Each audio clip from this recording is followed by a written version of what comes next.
somebody driving a red Jeep needs to move it urgently so that someone can get out. So if that's you, please do so right away. This evening, we are happy to have you here in this mix. In particular, for this event, let's talk about sex. And we will then proceed. We won't keep you here much longer, but we will move right into our program and definitely invite our honorable minister to say a few words to us, and then we will keep the program moving. After he's come up, we will have Lion President Alvin Prescott and then we will move straight into the program and have the doctors do their presentation first, and then we will move over to the survivors, just so you have an expectation of what will happen.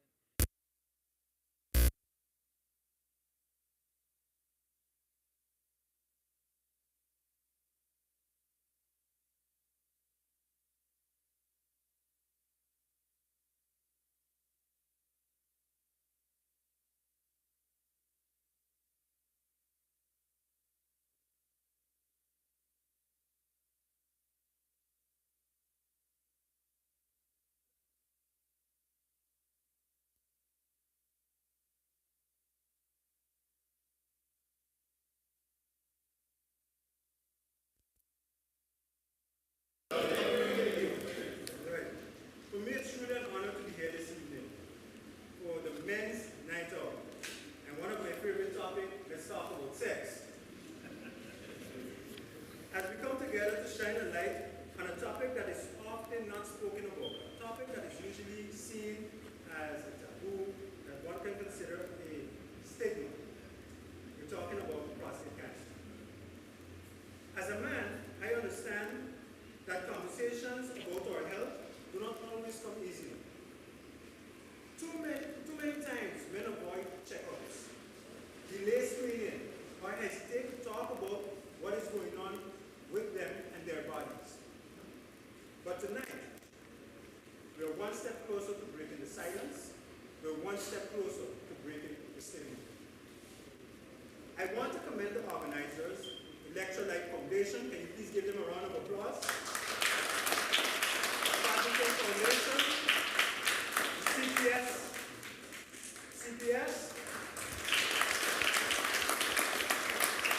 and also the Lions Club International for actually stepping up and contributing and partnering with all the other foundations to make this night possible. You are trendsetters. It may be the third time you're doing this, but each and every time that you did it, I noticed that you set the bar higher. You set the quality higher. And for that, I want to say you're not only appreciated, but you are deeply needed. So please continue, and I look forward to doing this again next year as well. I also want to recognize our panelists. Let's first of all recognize our survivors. Survivors like Mr. Michael Ferrier. Survivors like Mr. Snow. Survivors like Mr. Benjamin. Mr. Van Grieken. Mr. Van Grieken. And Mr. Van Grieken. For having the courage to actually share your life experience with not only those who are here, but those that are following around the world. Because it's not everybody has that courage. But we do need that information. Because you represent those that, because they didn't have the knowledge, they didn't have your contribution, they probably didn't survive. So I know your contribution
check up. Take care of your health. Take care of your health. Because taking care of your health is not a weakness. It's a strength. It means being here longer for your community. And if that is not important enough for you, it means being here longer for your family. And if that is not important enough for you, it means being here longer for yourself. As Minister of your staff, I stand committed to support initiatives like this and will continue to support any organization that takes on these challenges, especially the things that we consider stigma. I continue to support organizations that continue to promote awareness, empower men to take charge of their health. Together, let us continue to build culture where men feel safe to talk, to act, and to learn and to lead by example when it comes to our health and our wellness. So for the rest of the evening, I encourage you, don't stay quiet. Ask your questions, participate, engage, and make sure that you leave here tonight with no more worries, but with answers, more educated than educated. So I say thank you, and I say I wish each and every one of you a fruitful event. Enjoy the rest of it.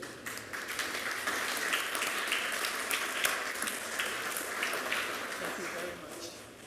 Very good, very good.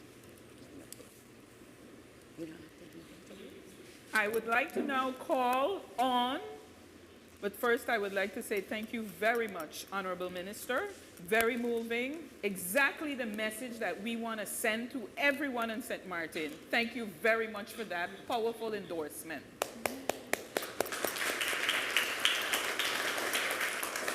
Lion President Alvin Prescott.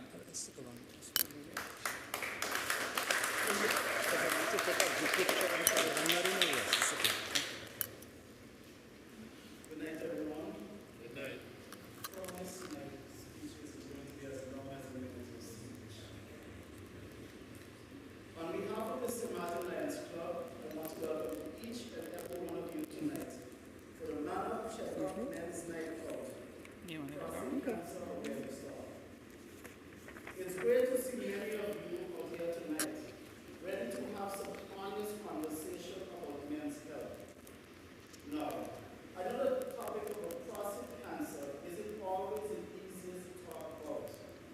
For many men, it's something we push aside, ignore, or hope it never comes our way. But the truth is, prostate cancer is one of the leading cancers affecting men, and catching it early saves lives. That's why tonight matters. We're not here for just being here tonight. We're here for our fathers, we're here for our brothers, we're here for our sons, we're here for our friends. We're here to remind each other that the strength isn't about staying silent. It's about stepping up, getting checked, and looking out for one another. I want to thank our panelists for sharing their knowledge and personal journeys with us. Their stories are powerful reminders that early detection really makes a difference. Let's make tonight more than just a discussion. Let's leave here with a commitment to take care of ourselves, a commitment to encourage men out there to get checked, and to break the stigma of openly talking about prostate health. Together, we can build stronger, healthier communities. And enjoy them.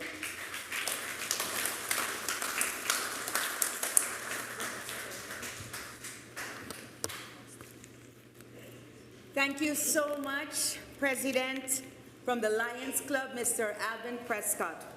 All right? We continue right now into the meat of things. That's what we're here for, to talk about sex. So I would like to welcome our first speaker. A little backstory.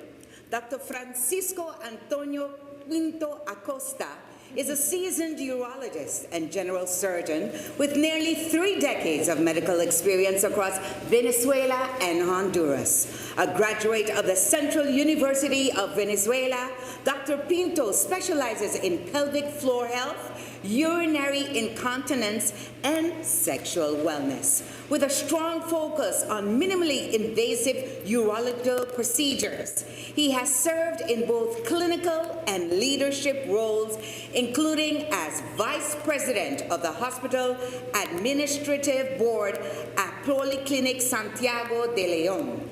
Dr. Pinto is a frequent speaker at international conferences and a member of the American Urological Association, bringing a global perspective to sexual health and patient care. Ladies and gentlemen, help me welcome with a big round of applause, Dr. Pinto.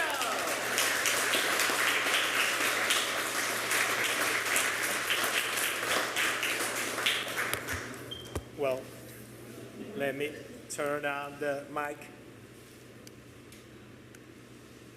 Can you hear me? Okay. So thank you very much for your introduction. I was amazed. Who are you talking about? Sorry. So, well, I want to start.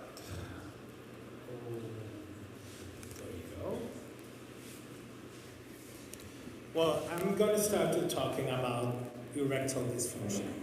This is a topic that everyone thinks it's known. Like us, like you, we need to, we need to improve our sexual health, not only for our patient, also with us, okay? So I want to start this speech with this phrase from Tolstoy. Man survives earthquake, experience the horror of illness and all of torture of the soul. But the most tormenting tragedy of all the time is and will be the tragedy of the bedroom. Okay? So when we're talking about erectile dysfunction, we are talking about persistent inability to achieve or maintain. Okay. Next.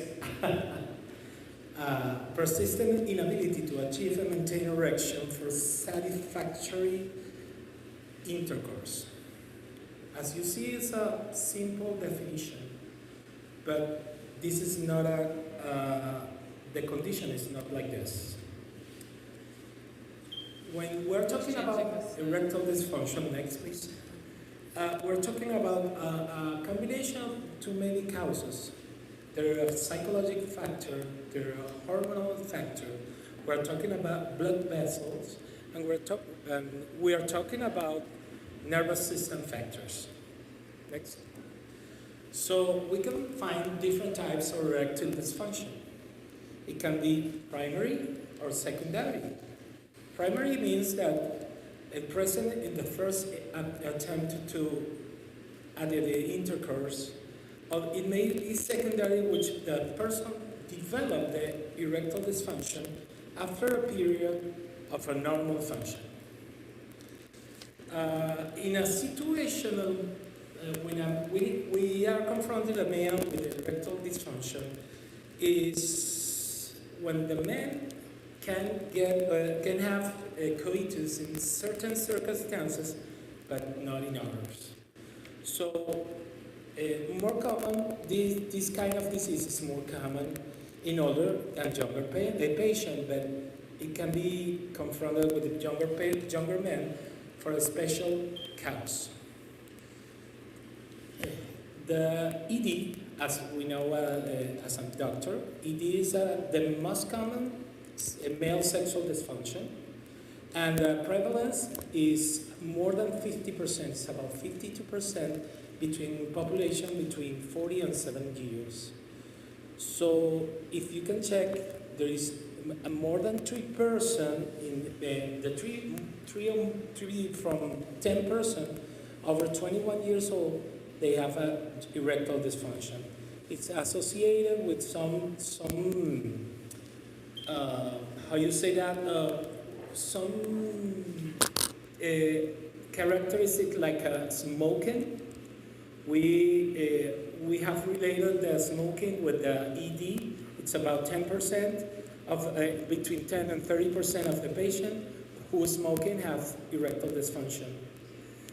80% of the patient have a physical cause, and half of the men with diabetes has erectile dysfunction. As you can see, it's really common, but not always we're talking about this. Next. As you can see, there is a combination of causes. You can talk about the age, more than 40 years, more than 50% in person that more than 40 years have erectile dysfunction.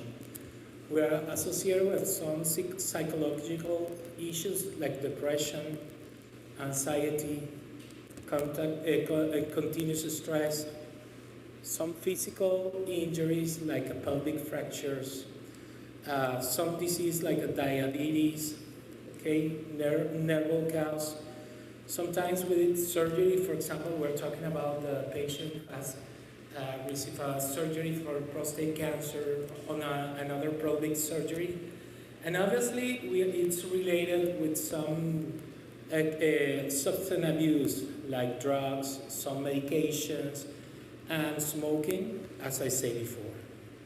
Some breathe faster, so aging, chronic disease, like I said, diabetes, hypertension, smoking, obesity, depression, and elevated cholesterol was one of the most common risk factors. As you can see, cardiovascular disease is the most important cause of ED. There is some psychogenic, like anxiety, depression, fatigue, stress are common.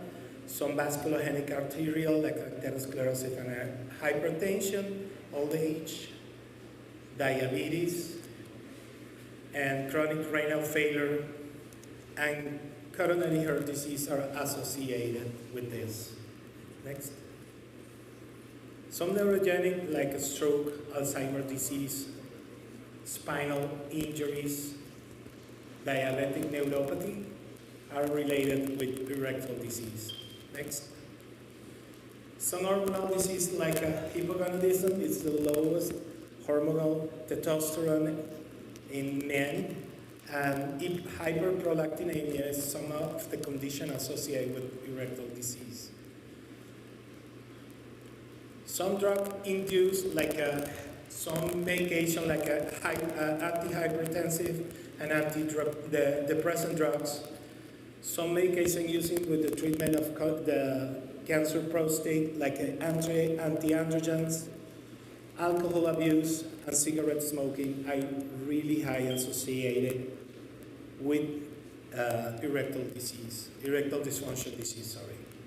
Some medication, like there are common use in the treatment of hypertension, like beta blockers, and other medication like statin for hyperlipidemia, diuretics like thiazide, antidepressive and antipsychotic.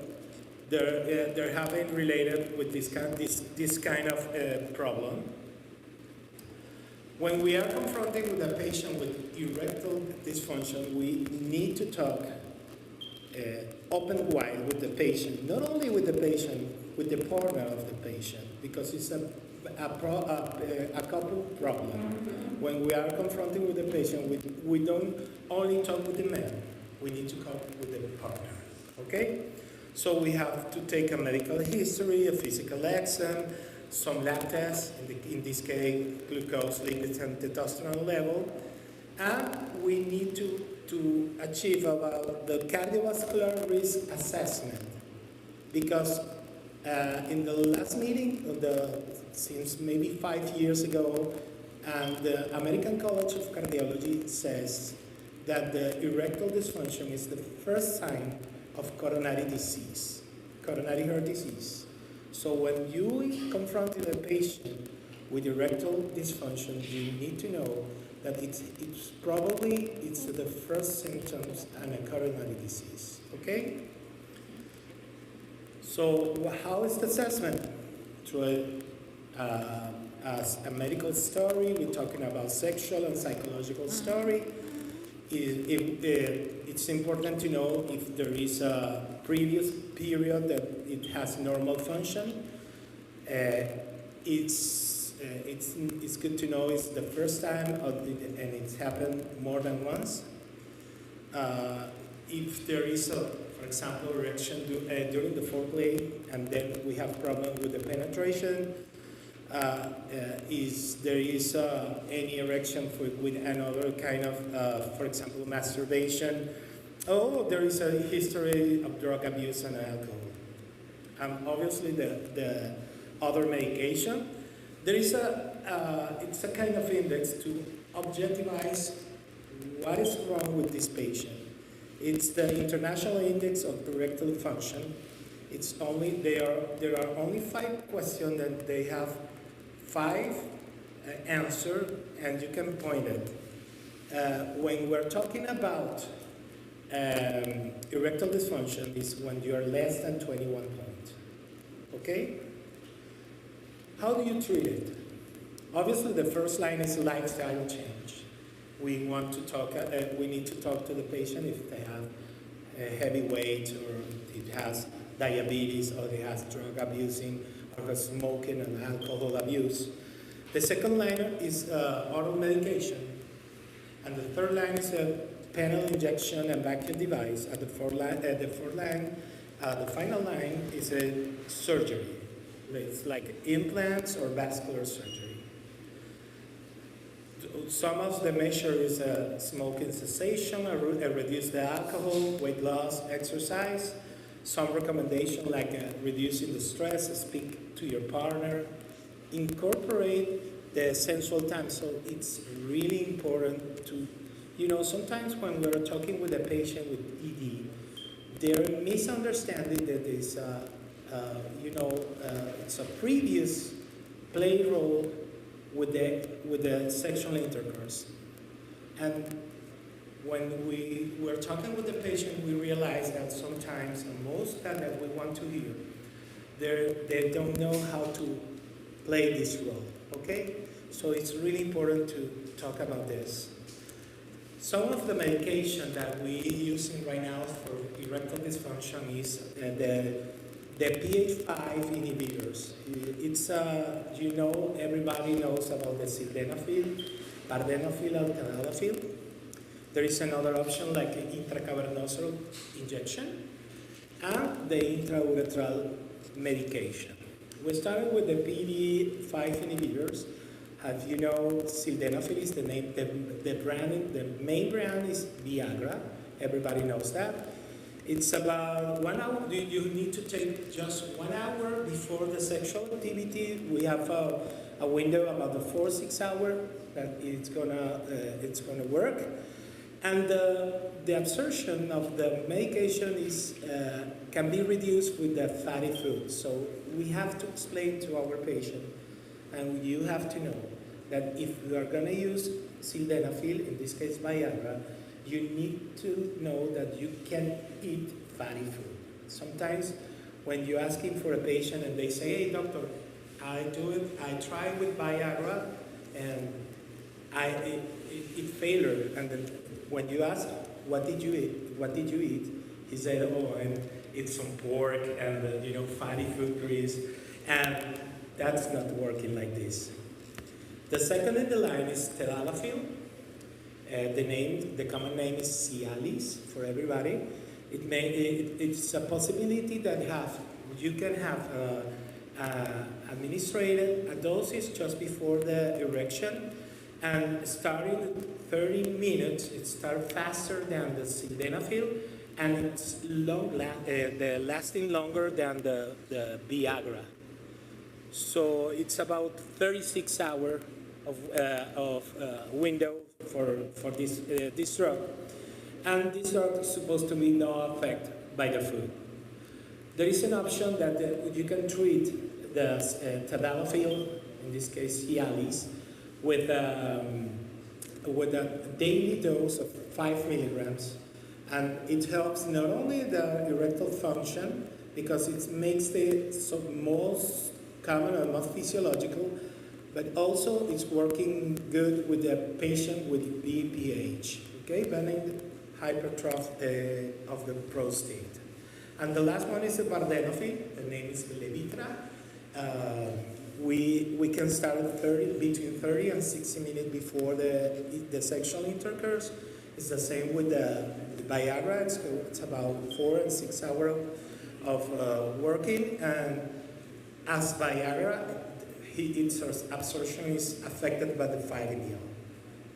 Some side effects of this is facial flushing, headaches, nasal congestion, dizziness, dyspepsia.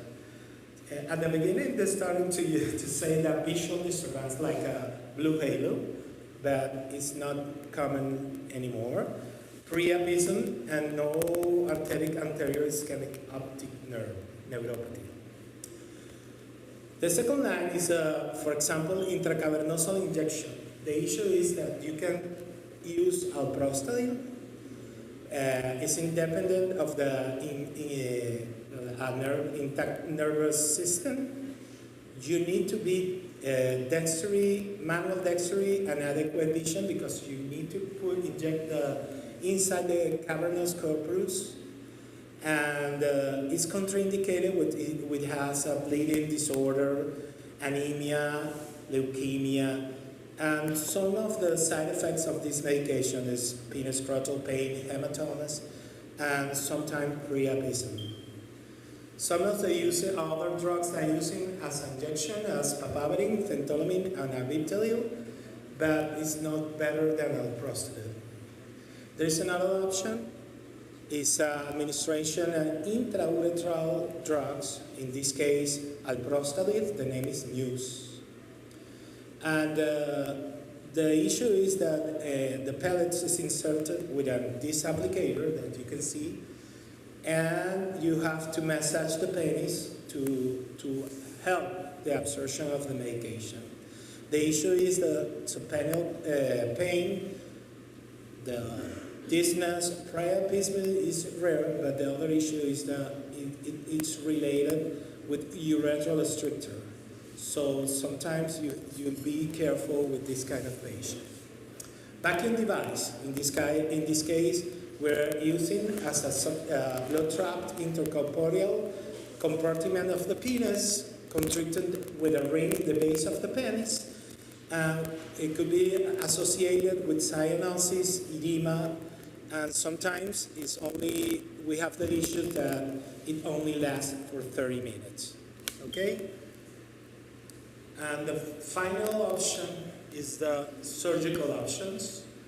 Penile prosthesis is one of the most used surgical option with a patient with erectile dysfunction. There's the main is two. The semi-rigid is the most frequent because it's the cheaper. The thing is when you offer a patient with a penile prosthesis, the problem is who paid for it, because no many insurance company cover this kind of surgery. Okay, the cheaper one is a semi-rigid prosthesis, but there are two other, the 2-piece and 3-piece inflatable prosthesis that it looks much reliable, but it's really high cost surgery. We're talking about more than $10,000 surgery. Okay? And the risk obviously is infection, and erosion, destruction, and mechanical failure. Here's some images of the prosthesis. There's some new therapies, for example, lithotrip shockwave treatment with patients with ED. The base is that these shocks produce regenerative of the vascular inside of the corpus.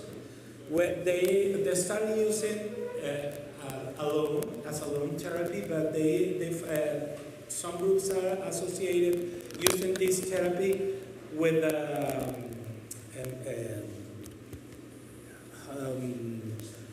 plasma-rich, platinum-rich plasma, and stem cells therapy. So right now is one of the most evolution treatment for the patient with ED at this moment. Next. As you can see, we can resume all the treatment for the erectile dysfunction in these slides. We have medication treatment, intracavernosal treatment, vacuum, surgery, and obviously the intrauretral. So what we want to do is coming from this to the right, the left to the right. Okay? So thank you so much.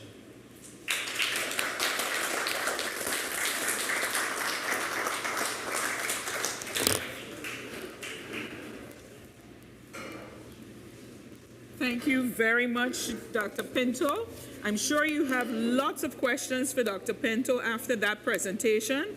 I know I have a few questions for him as well, but we will save all of those questions for towards the end when we get to our question and answer series section of the program. I would like to acknowledge MP York. I understand he's among in our audience. Thank you for joining us. Our next speaker is Dr. Carlos Rojas.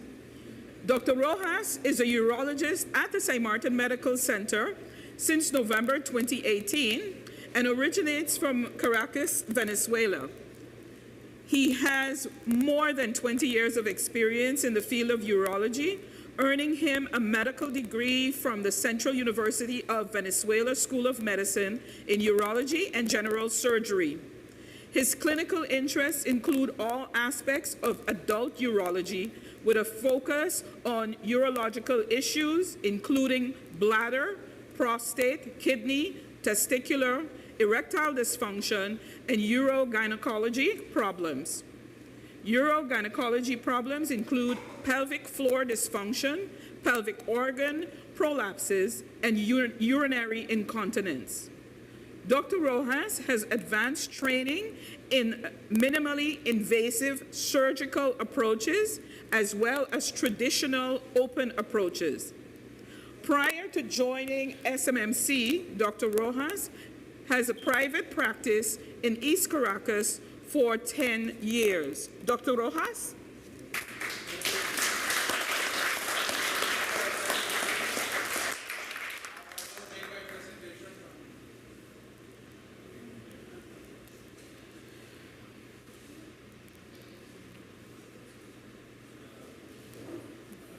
Okay, ready.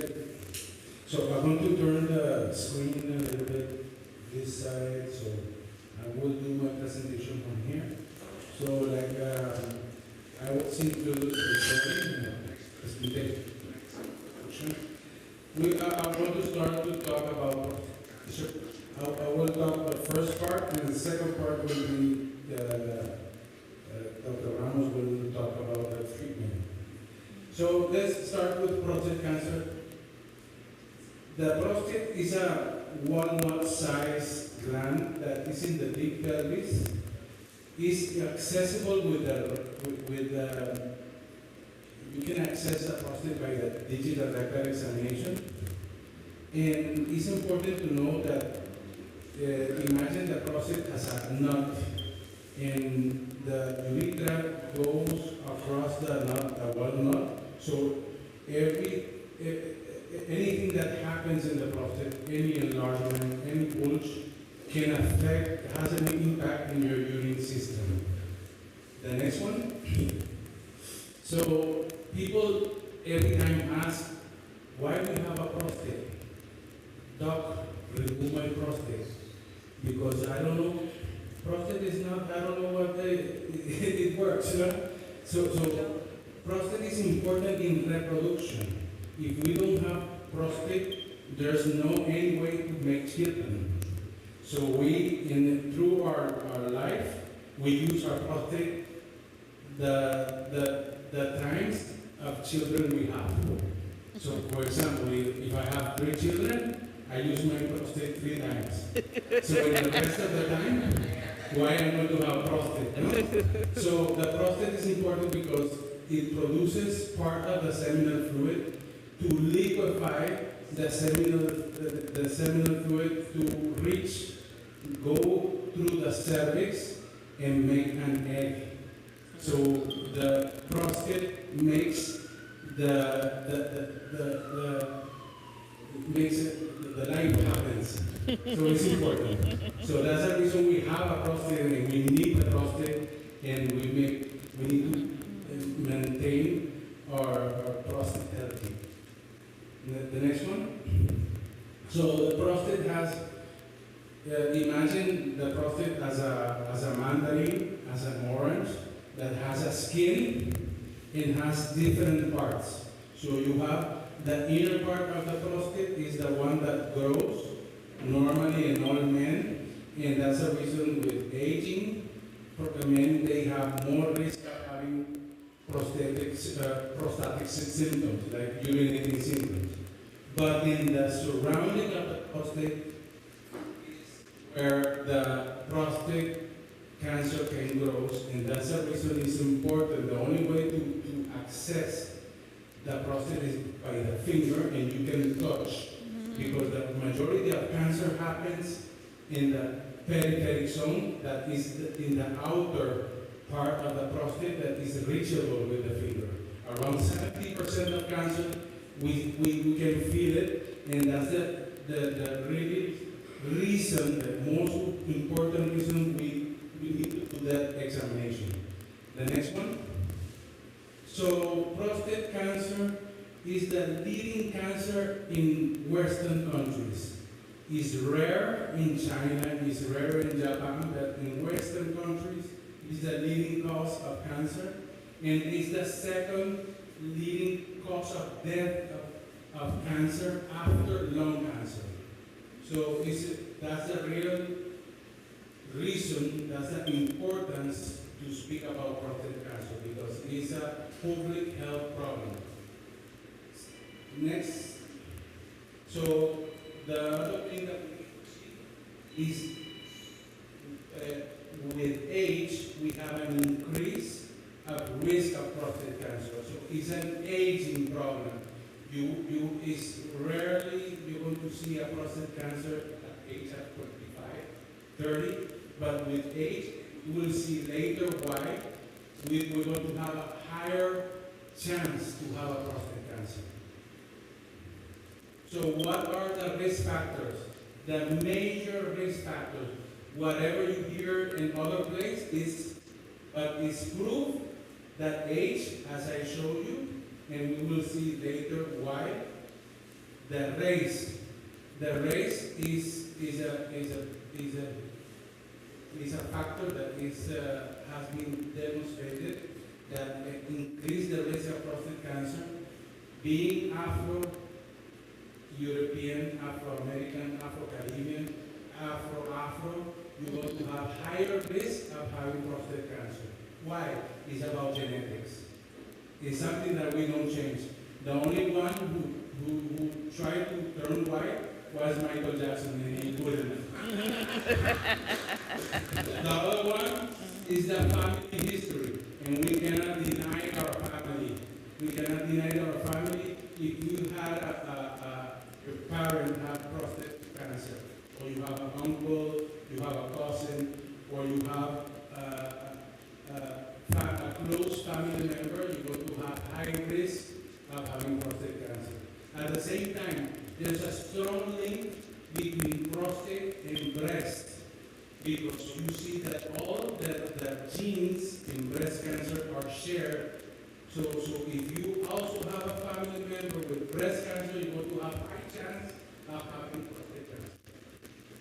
Next one. Different things. Environment factors, you're going to see a lot of things that is positioned to this, to the other thing, but I will put a question mark here. But diet, having a healthy diet, is proof that it will lower your chance of having prostate cancer. Tomatoes have a component that we call it lipobeans, and probably there's a benefit of taking tomatoes, but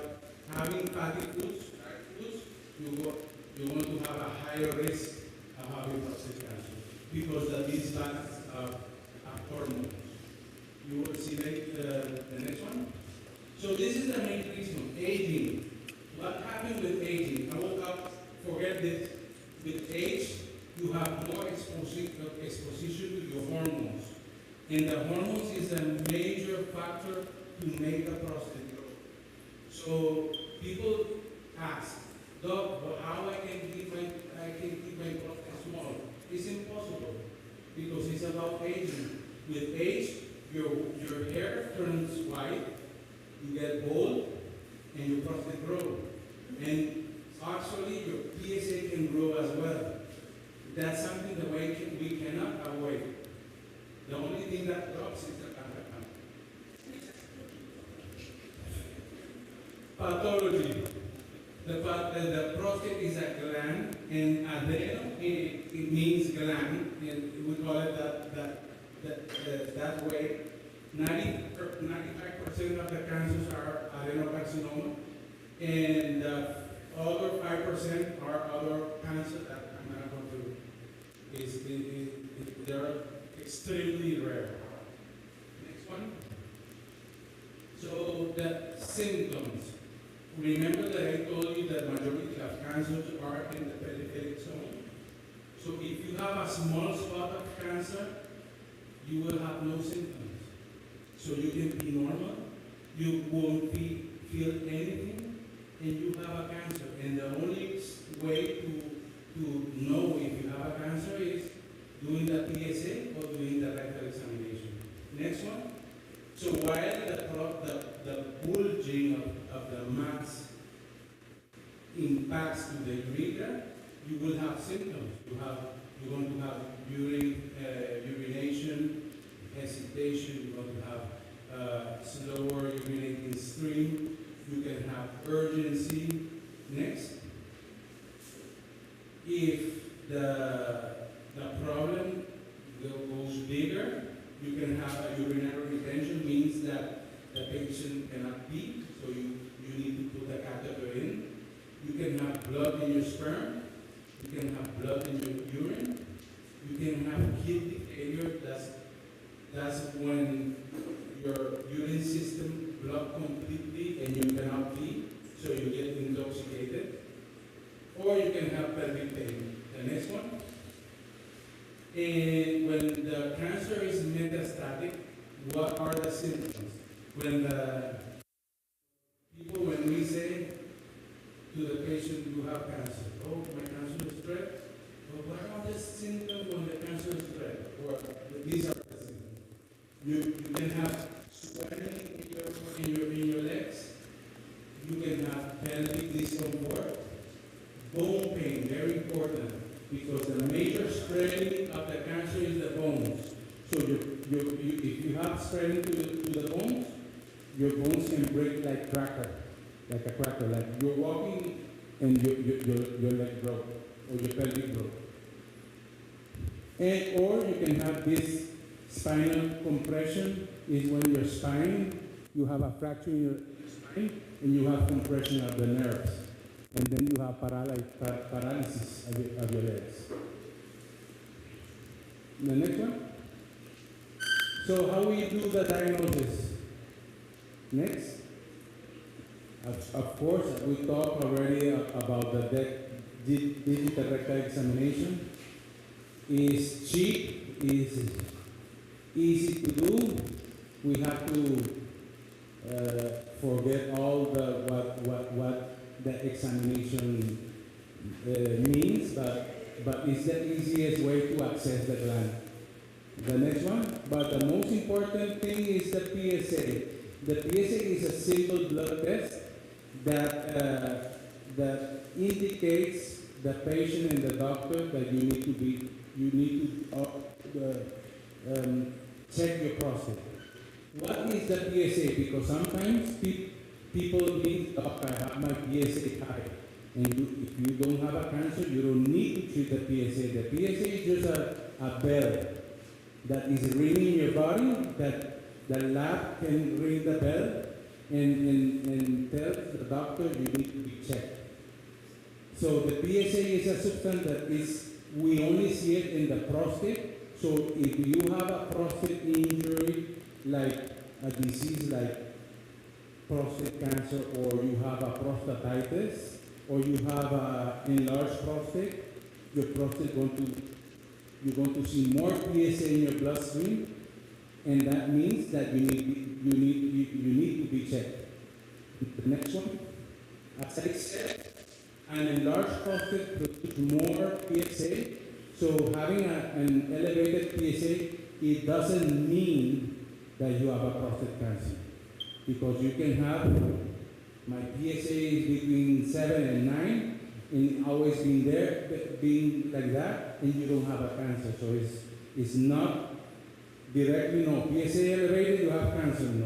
No, that's not the right way to think.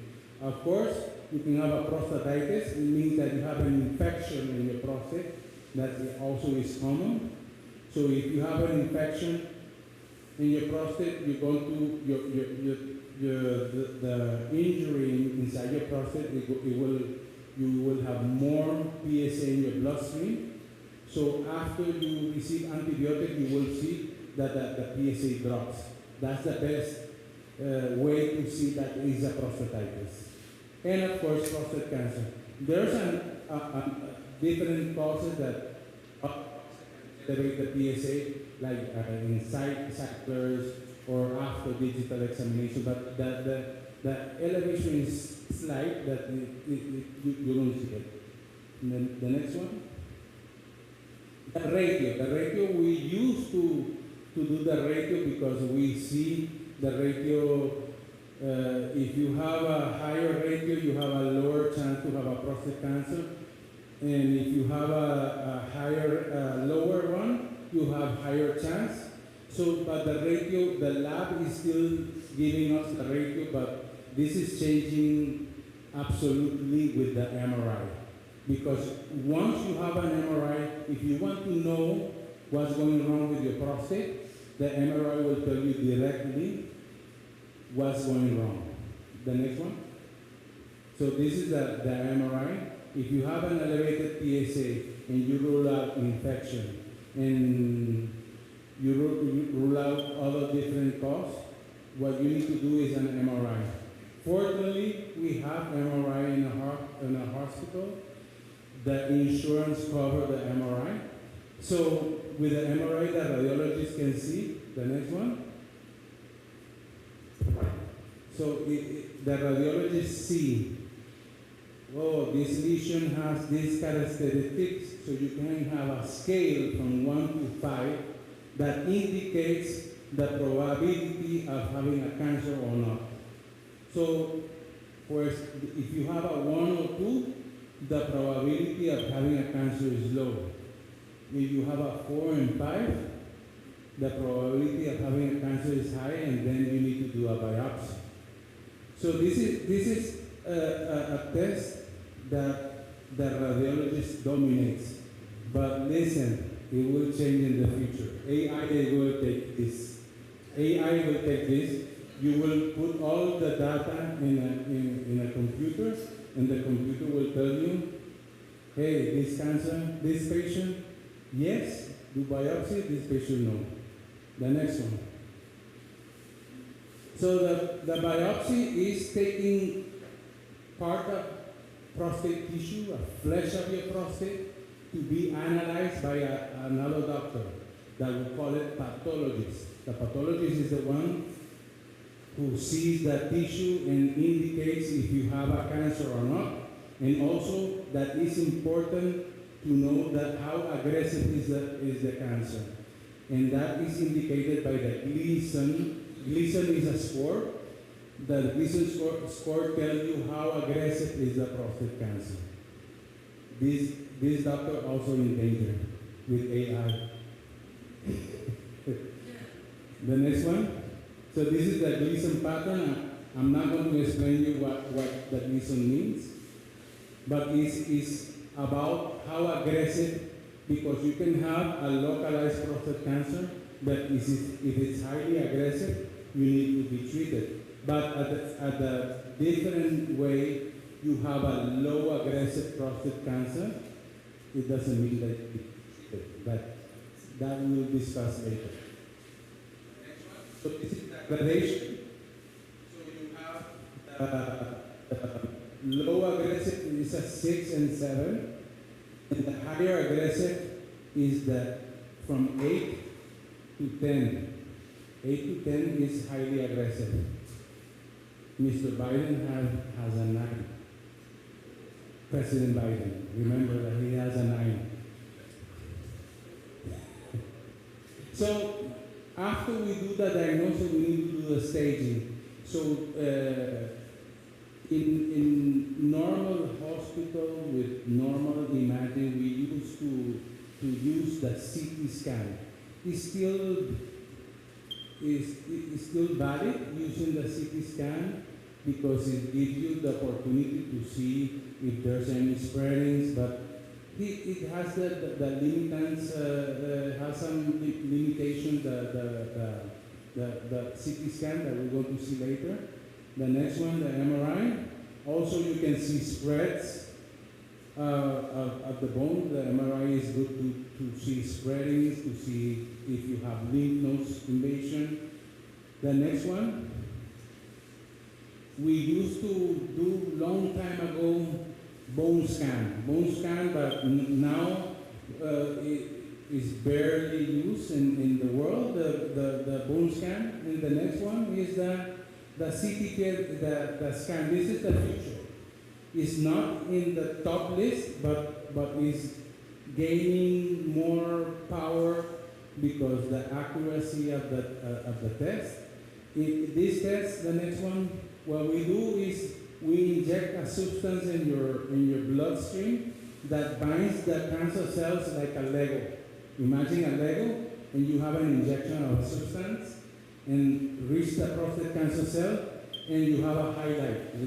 It highlights the image so you can see directly if you have spreading or no, or where is the cancer. So this is the future. It still have limitations. We don't have it in the Dutch Caribbean for different reasons, cost, and also is a radioactive substance that we don't have available here in the islands, but it will be the future. Once we have smaller machine that can build the substance, we will do this test, and this is the future. So the next, once you have the diagnosis and the staging, you go to the treatment.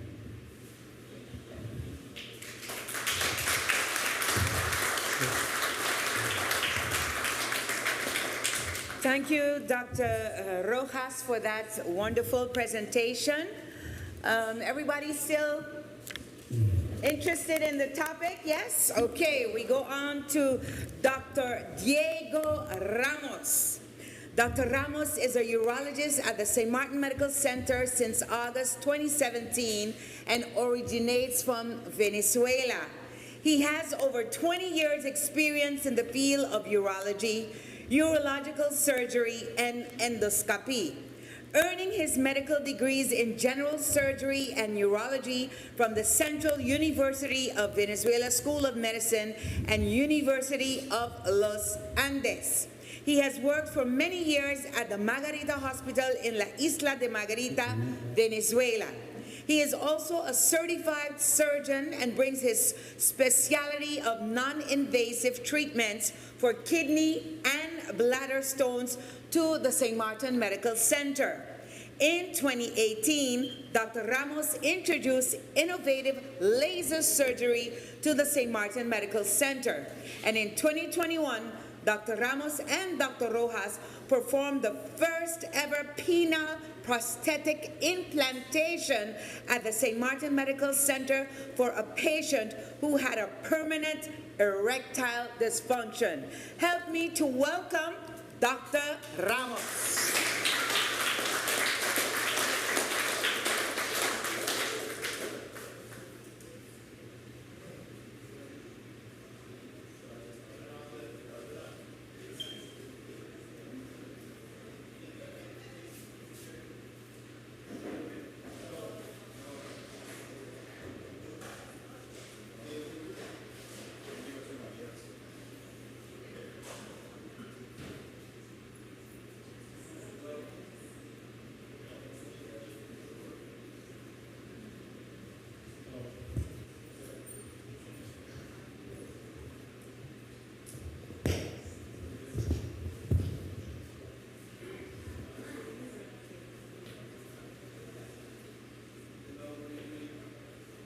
So, it's a pleasure to be here. Bueno, we're going to copy Dr. Rojas' style to do it more excited. The next please. When we have a prostate cancer, or the patient asks to the doctor, what is my stage? What is my situation? Is it spread? That's the first question. When you have a prostate cancer, but they said, doctor, but I feel good, I have sex, I have no problem. Why even with the biopsy, they handle this is your biopsy report. And they say, no, are you sure? Because I feel good. But you have different types of stage. You can have a stage T1. They say, well, the cancer was detected only because the blood.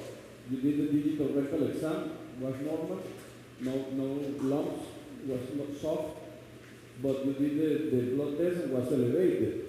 And then you decided to do the biopsy and the patient was detected. You said it was a T1. Only localize it if you did the procedure because the PSA was high. Then you have the T2. When the T2, you can see that the cancer is, you can touch it, you can feel it. And you have the T3, you see how fast it changes. When the prostate cancer is spread into the prostate capsule at the edge of the prostate, or is spread into the bladder or the seminal vesicle here, but you can change the stage so fast. Only the tumor grows a few millimeters and can be a higher level. Okay? Next one. I know Dr. Rojas keep this. It's difficult to explain to a patient, but I said to my patient, this is like a prostate cancer. Take an idea that you have a coffee with sugar. If you have one coffee with 1 spoon of sugar, it's coffee with sugar. But if you put the same cup of coffee and you put 10 spoons of sugar, it's coffee with sugar too. But it's more sweet. This is the same explanation. 1 spoon of sugar, 6. 10 spoons of sugar, 8 or 10. It's more sweet, it's more aggressive. It's the same prostate cancer, but it has more capacity to spread beyond. In the same location, with the same PSA, if you have a Gleason score 8 to 10, you have the cancer can be spread easily, even with a low PSA. Next. They give you the numbers. You see a 4, 5, 5, 4. These ones are the most complicated, and you have more chance to be spread. When you have a Gleason score 3 plus 3, it's the same number, the 6, you have less chance to be spread. And these numbers are important because these numbers are given by the biopsy report. Next, please. So you have the localized prostate cancer. The cancer is only inside of the prostate. You can have a different situation. You can say the cancer is very aggressive only if the cancer touches the capsule. The stage changes totally. If you're more aggressive, you need to do more treatment, or invasion to the seminal vesicle close to the prostate. Next. These cancers have a high affinity to spread into the bones. You can see with the colon cancer, you can see it's more easy to be spread into the liver, or you see a colon cancer spread to the lungs. But these cancers have a high affinity to be spread to the lymph node, to the pelvic lymph node, and to the bone easily. You can localize more easily the cancer in the bone than in any other place. Next. When you say that the cancer is spread, right, there are different grades. You have some patient come to your office walking normal with a PSA 800, and the cancer is spread all over, and the patient feels good. If this is the first situation, the patient has a prostate cancer here, and the patient has a spot in multiple places, and this patient has the worst prognosis. You can have the same cancer, it's spread, with fewer spots. And it's the same cancer, but you have a better prognosis. You can have a patient who receives the treatment first in the prostate, and his idea, the patient was cured because he received the treatment. But even with the treatment, the cancer can be spread with a multiple spot or with fewer spots. When it's spread, this is the patient with best prognosis because the primary tumor was treated, and at the same time you have fewer spots. So you have more chance to still give more treatment to the patient to extend his life. When the patient have this condition, we cannot cure. You see plenty of the patient, doctor, can you remove my prostate? You say, why I'm going to remove the prostate if the cancer is spread all over? So if I can remove the prostate, but the cancer is still in multiple places, and the removal of the prostate is not going to cure the condition. Next. When you have a prostate cancer, they said that you give the treatment. You give the radiation therapy, you did the removal of the prostate, and your opinion, you're okay. I asked to my patient, after the initial treatment, the cancer was localized, and I asked, are you cured? They say, yes, in my opinion, I'm cured because I feel good. I said to the patient, you're not cured, you're cancer-free. After 5 years of follow-up, I can tell you you are cured, right? But if you receive a treatment, and between the initial treatment and the first years, you see the rising of the PSA. We mentioned that the biochemical failure. You see the PSA rising, you say, but I feel good. Yeah, but look, your PSA is high. And we have to pay plenty attention to this point. Why? Because you see, I have patients, they receive the treatment, and they move to a different city, and they find a different doctor. But they don't want to visit a new urologist because they feel good. And they do the PSA, and they check the lab. They say lower than 4, I am okay. But if you have a prostate cancer treatment, it's not the same value. If you have a total removal of the prostate, the PSA cannot be higher than 0.2. And it's not written in the paper when you do the blood test. And if you receive radiation therapy, the PSA cannot be higher than 2. But in the paper say normal less than 4. If you have a PSA more than 0.2 after a total removal of the prostate, you have a cancer again. If you have a radiation therapy, and then you see the PSA going higher than 2, you have the cancer again. That we have to be clear about what is the follow-up by yourself, and when you do the follow-up under the knowledge of the doctor. You can have a metastatic prostate cancer sensitive to the medication. You can have a localized prostate cancer resistant to the medication, to the hormonal block, and you can have a metastatic prostate cancer resistant to the hormonal block. There are different grades. Of course, this is the worst condition. Okay, next. When you have a patient with prostate cancer, let's say that the patient decides to do radiation therapy. I don't want to remove my prostate, doctor. I want to preserve my erection, or the patient is too old, or the patient has plenty of comorbidities. You have these 3 scales. A scale to see how high is the chance to have a cancer again after the treatment, because you can have a cancer again. If the patient have a PSA lower than 10, and the Gleason score lower than 7 or 6, your chance to have a cure is good. And you don't need injection. You don't need the Soladex injection. This injection, we use it to drop the testosterone, because this cancer needs testosterone to grow. It's fed by the testosterone. And what is the issue with the testosterone? When you use the injection in this patient, in the intermediate risk, in the high risk, the patient is going to have erectile dysfunction.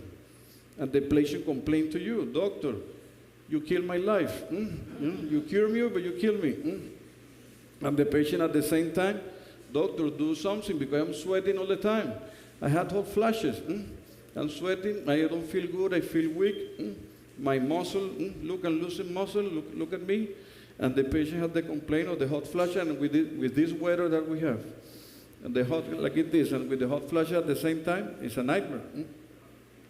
When you have a patient with this PSA between 10 and 20, and a Gleason score of 6, you need to give the Soladex injection, the hormonal block, for 6 months. The patient takes time to recover his function, the testosterone after the hormonal block, because the testicle function is blocked for 6 months. But take like a year to recover the normal testosterone production. And when you have a patient with a high risk, you need to block the testosterone production for 2 months, for 2 years. And the patient, doctor, you're going to make me like a monk. Huh? My wife and me we are brother and sister because with this situation, you have more, and some patients, high risk, they deny the treatment. And they say, no, doctor, the radiation is enough. My friend, you have a high risk. It's better to combine with the hormonal block. Almost all the patients say, yes, it's okay, go ahead. But I saw many patients that deny the treatment and then you have a failure because the radiation therapy was not enough. Next, please. We have a good news. Some patients with prostate cancer, we delay the treatment. We say to the patient, wait, you have a cancer, but the cancer was, when we do the biopsy and we take the sample, only a few samples were positive, and at the same time the PSA is low. And we say to the patient, wait, we're going to do active surveillance. It means that you're going to check the patient twice a year. We check the PSA. We're going to repeat the MRI in a year. And if it's necessary, we're going to repeat the biopsy. And we say to the patient, wait, but doctor, I have a cancer. Why you don't treat me? Are you crazy? Are you going to keep me with cancer and without treatment? Why? Because when you have a Gleason score, a low Gleason score, with a low PSA and a low volume tumor, you can delay the treatment for 3 years, 4 years, 5 years, of course, under surveillance, with the checkup every 6 months, and then if you see a progression of the disease, we can proceed with one of the treatment options. Next. The second option, the surgery, the radical prostatectomy, means that you're going to do the removal of the whole prostate from the bladder neck to the urinary sphincter and the seminal vesicles. And then you attach the bladder and the urethra here with a stitch, and you remove the whole cancer, right? And it's a good treatment. It's an excellent treatment. And give me the next one. There is one small issue. The blood supply of the prostate is here, and the nerve who gives the nerve who connected to the penis is just right here. When we do the surgery, we try to save the nerve and do not touch the nerve and cut the artery only. But sometimes during the surgery, they are too close and the structure is similar, you can cut this, and the patient is going to have erectile dysfunction. And but it's okay because you cut the left side, but the right side is okay, and you have partial, and you combine with the medication, and you can survive. You got it? But if during the surgery, sometimes the cancer is at T3, is extended to the capsule, and you need to cut more. Sometimes we have the cutting of the nerve, even in the best hands, it can happen, and the patient have the complaint. And the patient, doctor, but you did it. Well, I warned you that it can happen, But some patients said, doctor, I don't care, remove it. If I have erectile dysfunction, you give me a penile prosthesis, my life is my life. And the patient requests a total removal of the prostate. And with this type of surgery, we remove also the lymph nodes to be sure that the cancer is not spread. But you can have a second type of complication, not all the cases, a few cases, but it can happen, that you have the sphincter, the urinary sphincter just right here. And some patients leak urine. And some patients need to use a pamper. Some patients recover the urinary sphincter function. Some patients leak few drops. And it's a nightmare because, doctor, I cough, I stand up and wet my pants. I don't want to live like this. There's different solution, but you need to warn the patient that this type of complication can happen. Next one. There are the robotic technique. It's an excellent technique. Look the urethra here, look the bladder neck. And the vision is amazing. And give me the next one. Sorry. And with this technique, we have a good example here. We have one of our patients had the surgery. He's going to tell about his experience. They said the patient don't want to remove the prostate. No, doctor, leave my prostate inside. Give me a different option. You have this option, is the seeds. They put a needle inside of the prostate, and they put radioactive seeds, small seeds, in all the prostate to try to, with the radiation, to kill the cancer without radiation for the external, only inside of the prostate. Okay, this is one of the options, but it's not used. It's less used in this era, in this age. I'm going to explain you why. Next one. There is a second type of treatment, the high-dose radiotherapy. They put needle inside of the prostate. Here, in between the testicle and the anus. They put needle inside. Of course, they put you to sleep, the half of the body, and give the radiation one time using the needle connected to the radioactive source. 1 day treatment. They give the radiation, take out the needle, and that's it. Okay, this option is the brachytherapy high dose. Give me the next one. There is the external radiation therapy. It's a big machine. Take a look. They put you a belt because you cannot move. Because if you move, the radiation therapy is going to hit in the wrong place. Okay? But this machine is amazing. The machine do a circle around you and give the radiation therapy to get the focus only in the prostate. This machine is incredible because they don't need to cut you. There are different type of radiation modality. Give me the next one. You have in Curacao, they have this option. They give you 2 grade per session. You receive 36 dose. You need to spend 6 weeks in Curacao, almost 2 months. 1 day, the next day, and then you complete the whole session. In Colombia, we're sending the patient to Colombia to do the SBRT. It's a radiation therapy also with a higher level of energy, but in 5 sessions. In 2 weeks, you're done. Because some patients said, doctor, I cannot spend 2 months in Curacao. Some patients, no, it's okay because I have family in Curacao, send me to Curacao. But some patients are working, they have life, the companion cannot be 2 months in Curacao, and we send the patient to do the SBRT radiation therapy. It's very effective. The name of this machine is also called CyberKnife, because in the beginning was used to treat brain cancer, because the machine was too precise that they can give the radiation only in a small spot. And they moved the same technology to treat prostate cancer. Give me the next one. And then we have patients that the cancer is spread. We cannot cure the cancer, and we offer this type of medication. We have the injections to drop the testosterone production by the testicle, and we have a second type of medication, this type of tablet, to block the testosterone function inside of the cancer cells. Give me the next one. We have, for example, the abiraterone, block the testosterone production, blocking the steps. Give me the next one. You have this type of tablet, enzalutamide, apalutamide, darolutamide. We have all of these medication available in the hospital. Next. These medications block the function of the testosterone inside of the cancer cells and they cannot cure, but they can stop the progression of the cancer. Next one.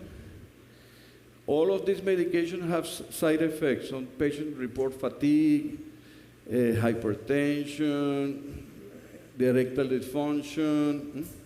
Why? Because you have you block the testosterone by the medication. Give me the next one. But this is the side effect written by all of this type of medication. I can give you an example. The chemo, the docetaxel, when the cancer is spread, you have this fatigue, neutropenia, the patient has the hair loss, but it's only 6 cycles. And the low cost, 1 ampoule of this medication is $65. This kind of tablet is $2,500 per month. And we pay for the rest of the patient life. Only we stop this medication when the medication fails. When you see the rising of the PSA, even taking the medication. And we checked the number yesterday, we have around 30 patients using this type of medication. It's plenty money to the social security system. Okay, next one. And there are different type of combinations. Some patients don't want chemo, some patients want the tablet only, Some patients need to start with the chemo as soon as possible because they have a high volume of cancer spread all over, and the chemotherapy is the first option to start, and then you combine with the oral medication. Give me a next one.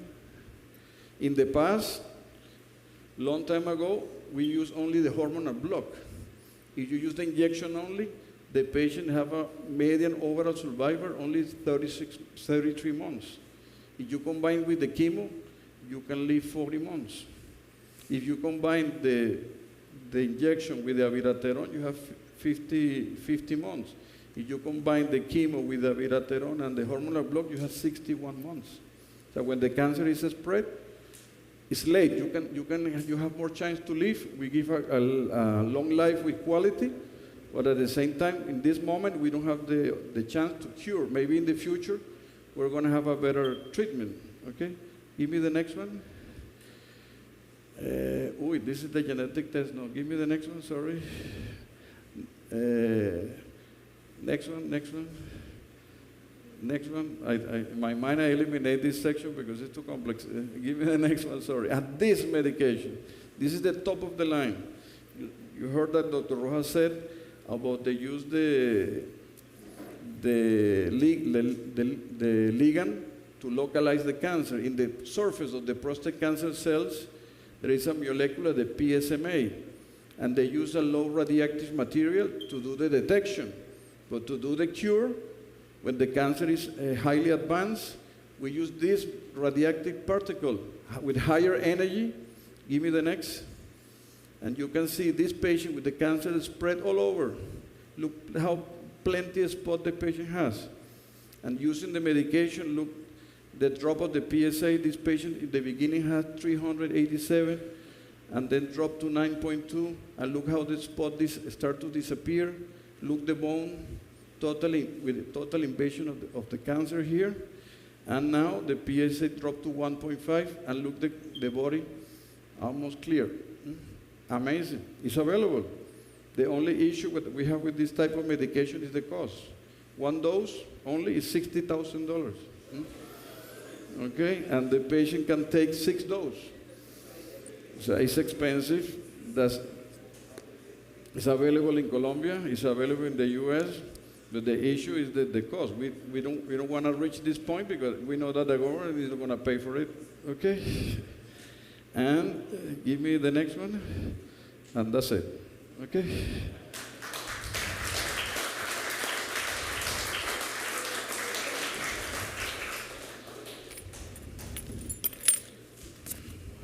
Let's hear it one more time for our group of specialists.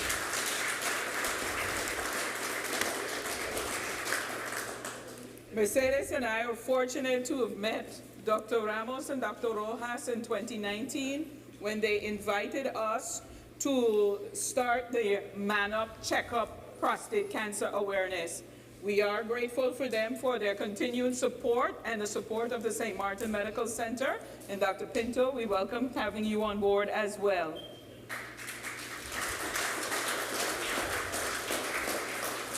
That wraps up our session for the specialists. Now we get into the people who have actually lived the things that they have talked about. I will first introduce you to Mr. Michael Van Krieken. He's all wired and ready to go. Mr. Van Krieken is a Lions Club member of the St. Maarten Lions Club and is a local businessman. Mr. Van Krieken started this discussion with his doctor about challenges with frequent urination. On June 1st, 2021, Mr. Van Krieken had TURP surgery. This surgery is used to treat urinary problems that are caused by an enlarged prostate. Today, Mr. Van Krieken feels that it's very important to share his prostate health journey with all of us. Thank you.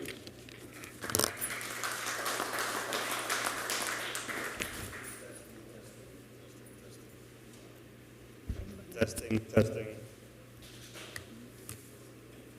Good evening all. Good evening. Hello.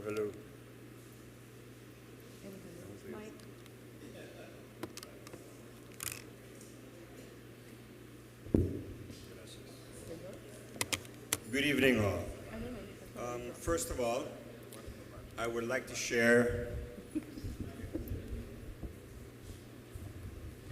Hello? I would like to share my journey. This started a couple of years before the pandemic. Now, I'm in the IT field. My job is basically I'm running from customer to customer. I have my team of techs. We're rolling all over the place, managing, visiting customers. Now, I started feeling the urge to go to the bathroom in the evening. It started twice, 3 times, 4 times. I'm in IT, so I started Googling everything.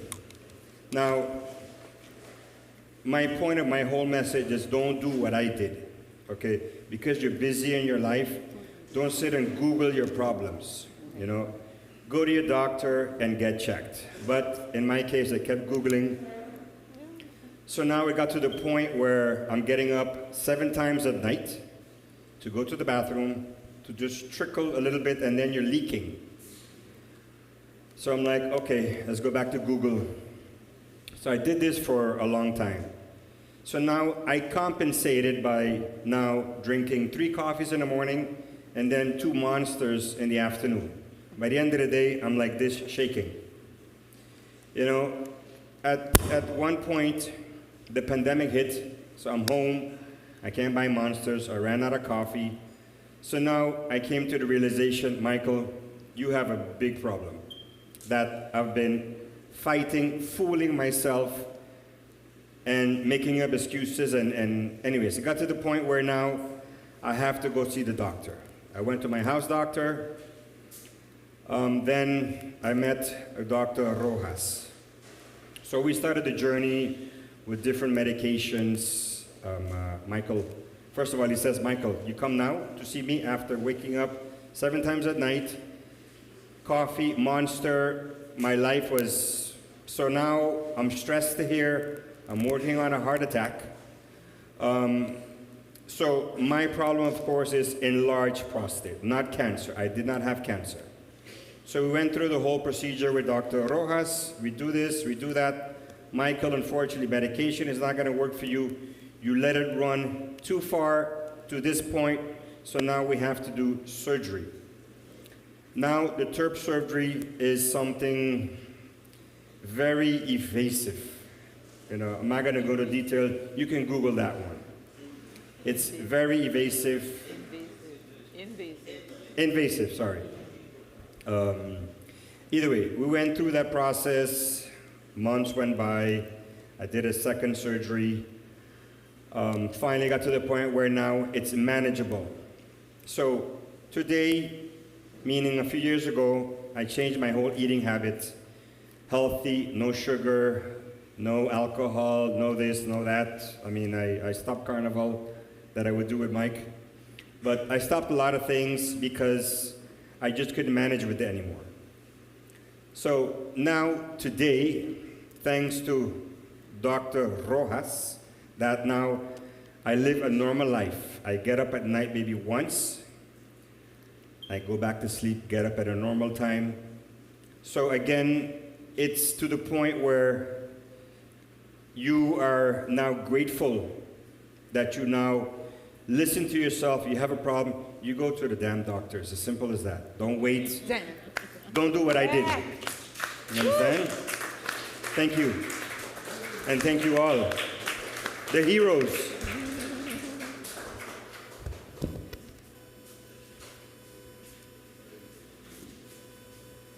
Thank you. Thank you, Mr. Van Grieken, for sharing your journey and your story with us.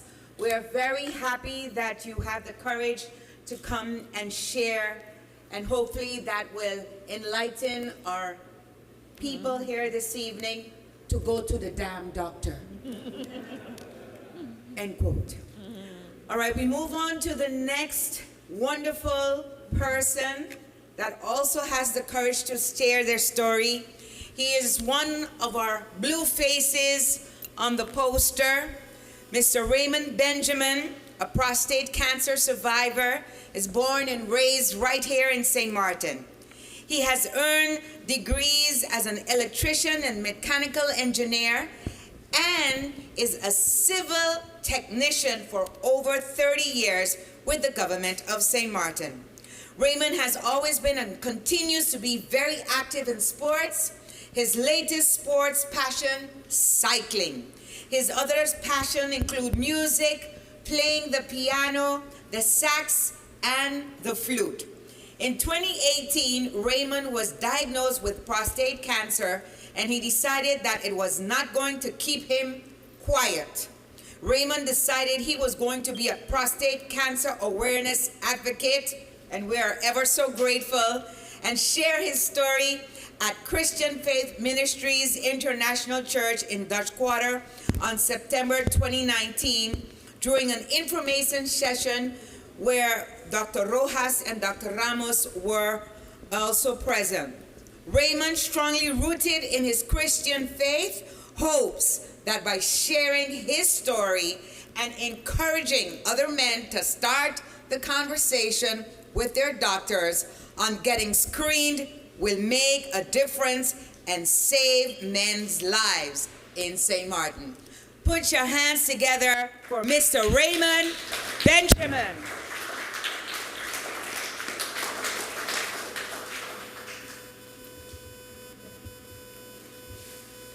Good evening, all. I trying to do it a little different because holding this up, putting it over the head, I might appear a bit more, uncomfortable. In sharing my story, I want to be as comfortable as possible. First of all,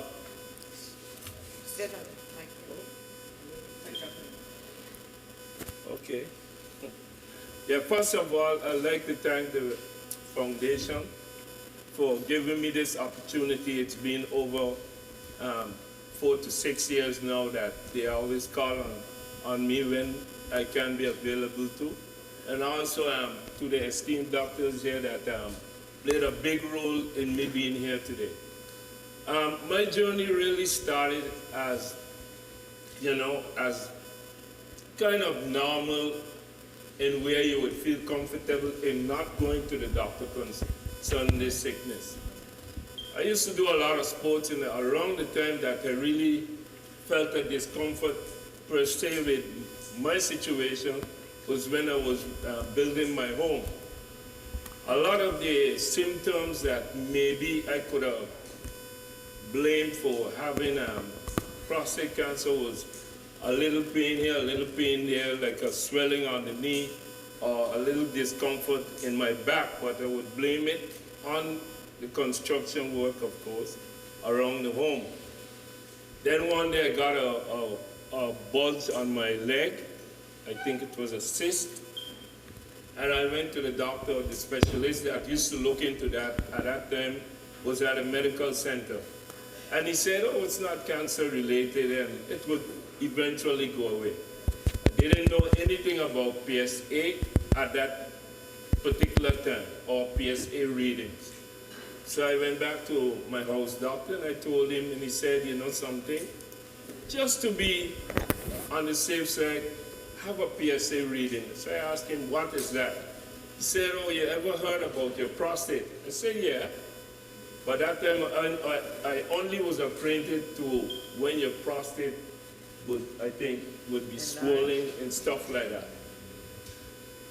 So when he went in a little more detail, I started to think on a lot of different things, and especially the number one, the heat. And I said, boy, that kind of test, But living with someone who cared for me a lot, my wife, she kind of, gave me the courage and spurred me on to go through with this test. So at the time I did a blood test, the reading was around the 4, a little bit going towards the 5. The doctor said, okay, let's wait a little bit. And then eventually getting to the point of going to the specialist, and I remember a reading above 5.8 going towards 6. So then I said, I'm going to get this done. And I was, my wife is there. Thank you so much for coming, Ellen. And, I couldn't sleep. Every morning, you're going to do the test? Yes, I'm going to do the test. Every afternoon, you make an arrangement. You want me to make the arrangement? Yes, tomorrow. And that went on for like 1 week. Finally, I got the courage because I couldn't sleep. She wouldn't leave me sleep. And I know it was very tough. It was very challenging for me because I had a lot of things going on and I didn't want to get halted. And above all, I was a lot misinformed because, us men, we hear a lot of different things and we just kind of let the ego come into play also, and then, you're figuring, look, if I could not do this part, but do this part, things would work out well. And one thing I remember was I was at a hospital in Curacao for a surgery on my knee, and I saw a gentleman that he had some complications. And after a while, I realized it was that, and it was not very comfortable staying 2 or 3 beds below him. Eventually, he passed also. So I told my wife that, and that really spurred on immediately that I should go and get his test done. I went and got the MRI done, and got a reading from my good friend here, Dr. Ramos, and everything started to evolve very quick with the hormone blocker and the injection he just explained. And that treatment, by the way, was 6 months, and knowing how my wife felt with all these hot flashes, I used to laugh at her a lot. I too was a victim of hot flashes and other things. And the treatment had worth it though, because my life was really saved by reason of knowing how to follow up what the doctor was telling me. In the beginning, it was very challenging. I had a difficulty understanding where the barrier is as a man in getting treated for prostate cancer. Knowing where your life is on the line is very important, and especially if you hold your ego against it in getting the help. And thank God for the doctor here too. He explained me, he gave me all the procedures, the pros and the cons, and he even guided me through the treatment. And I really have to thank you, Dr. Ramos, for the way you guided us through the treatment and the support of my wife. But the treatment now, knowing, you're an active man, you hear a lot of stuff, and immediately the negative start to outweigh the positive with your thought life. And one of the negatives was, especially when it comes to your intimacy, was a big stumbling block in how far I was willing to go. And with a good explanation, I took a very, very, very good treatment. Of course, you have to be sound physically, you have to be in good shape, depending on the treatment you would be taking also.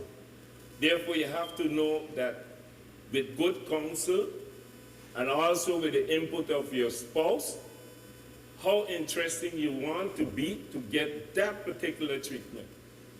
And the doctor explained me that. And one of the treatments I saw there on the screen is the brachytherapy treatment. This was the 1-day high doses treatment that I got in Colombia, where they put a template. I think Michael described the spot better. No man's land. Just below your testicles and above your anus, they put a template there where they could insert these micro needles with tubes attached to a robotic a pulsar. It sends these pulses with these implants, these seeds, and whatever the thing is, I know, I just tell my wife, it blow up all the cancer with in my prostate. And the treatment, the first time the treatment did not go so good because the machine, for one reason or the other, did not function too well. So I went to Colombia for the first 2 weeks, and it didn't go so well, but that was in the April. And then I went back in July, and within 3 days I was treated. I did it. Within the same day, from 7 to 7 in the evening, all I had to make sure was that I could pee. That's very important. That I could have, you know, I drank juice, water, and so forth, and then I had to wait. Once I could have urinate, that was it. And that, the other day, I got up, went to the mall.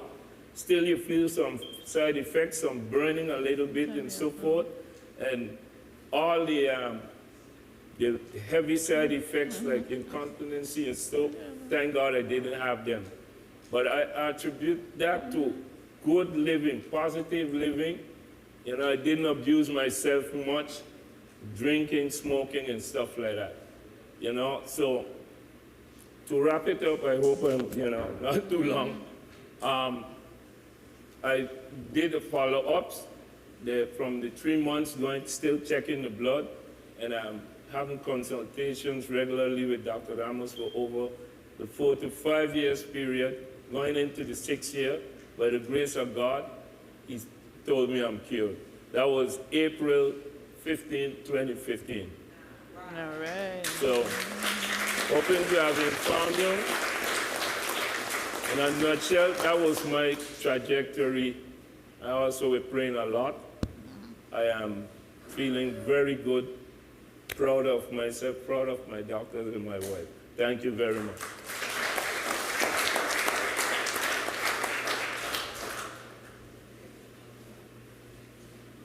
Thank you very much, Mr. Benjamin. It's always a pleasure to have you on our panel. And ladies and gentlemen, you're hearing live, true stories that these gentlemen have gone through, what they have experienced, and who they have to thank for it. Let's hear it again for our doctors over here, for sure.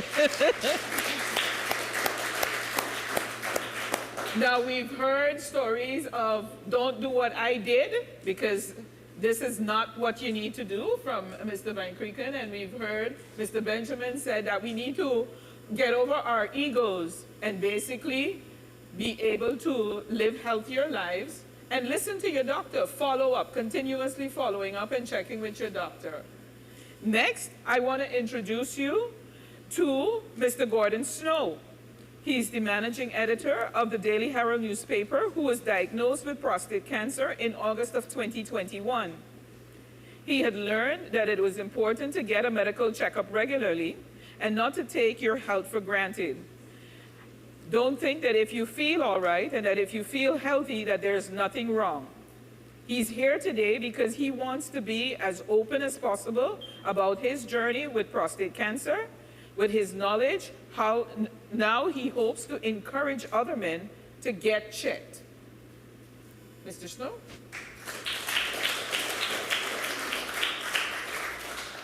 Good evening, everyone. I first want to say something about cancer itself. What is it in and of itself? Cancer, the doctors can confirm that to me, is a change of the cell structure. That's where it starts. Now, it's good to know, because I looked this up and I was actually astounded by the number, that the average male body consists of 37 trillion cells. And those cells get renewed every day. So when that happens, when a renewal happens, it's just like a computer code. Mr. Van Gieken knows everything about computer code, I suppose, about IT. Computer codes, from time to time, they malfunction. And that's the same thing with cancer, with normal cells. Something goes wrong in the renewal process, and you get cancer. That's, for example, why young children get cancer as well. They haven't lived an unhealthy lifestyle, haven't had the chance to go carnival, haven't had the chance to drink rum, etc., to smoke, yet they get cancer and they die. So correct me if I'm wrong, doctors, that's what my uncle explained to me. He was a retired surgeon. Now, when I got diagnosed with prostate cancer, I was living a relatively, I think, a healthy lifestyle. I play football 3 times a week. I try to eat healthy, eat a lot of vegetables, eat a lot of fruit, etc. Yet I ended up with this, and I was 55 years old. I wasn't, you know, it's not like I'm in my 70s or my 80s, 55 years old. I think it's the same for Mr. Ferrier, who also got it at the same age. So, you know, don't think that I'm still this young, I'm cool. I actually started doing my blood tests from the age 40. I got advised by one of my doctors here on St. Maarten to start. You're 40 years old now, you know, check your sugar, check your cholesterol, check your PSA. I didn't know what PSA was in those days, but yeah, explain that to me. And then I got very, very, very lucky. I think part of that luck I may have created myself by trying to live a healthy lifestyle, because that impacted how I got treated, or the possibilities that I did have for treatment after I got diagnosed. And that is that because I do a lot of sports, when I got diagnosed, Dr. Ramos told me, yeah, you have cancer.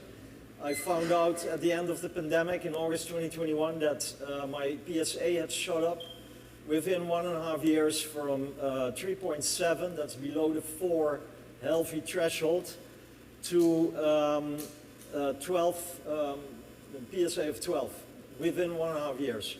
So Mr. Ramos was already looking at me with you like, hey, you're screwed, man. So in a positive way, of course. But I knew at that point on that I was in trouble.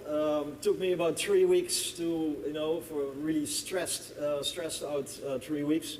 I couldn't sleep, I didn't know what to do. I was only thinking about the problem and why me, etc. At this young age, I knew nobody in my family that had ever had it.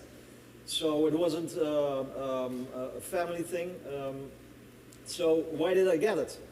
Anyway, then I started talking. Instead of, you know, keeping that to yourself, I started talking to people. And then I learned how many men here on the island have actually had experience with prostate cancer.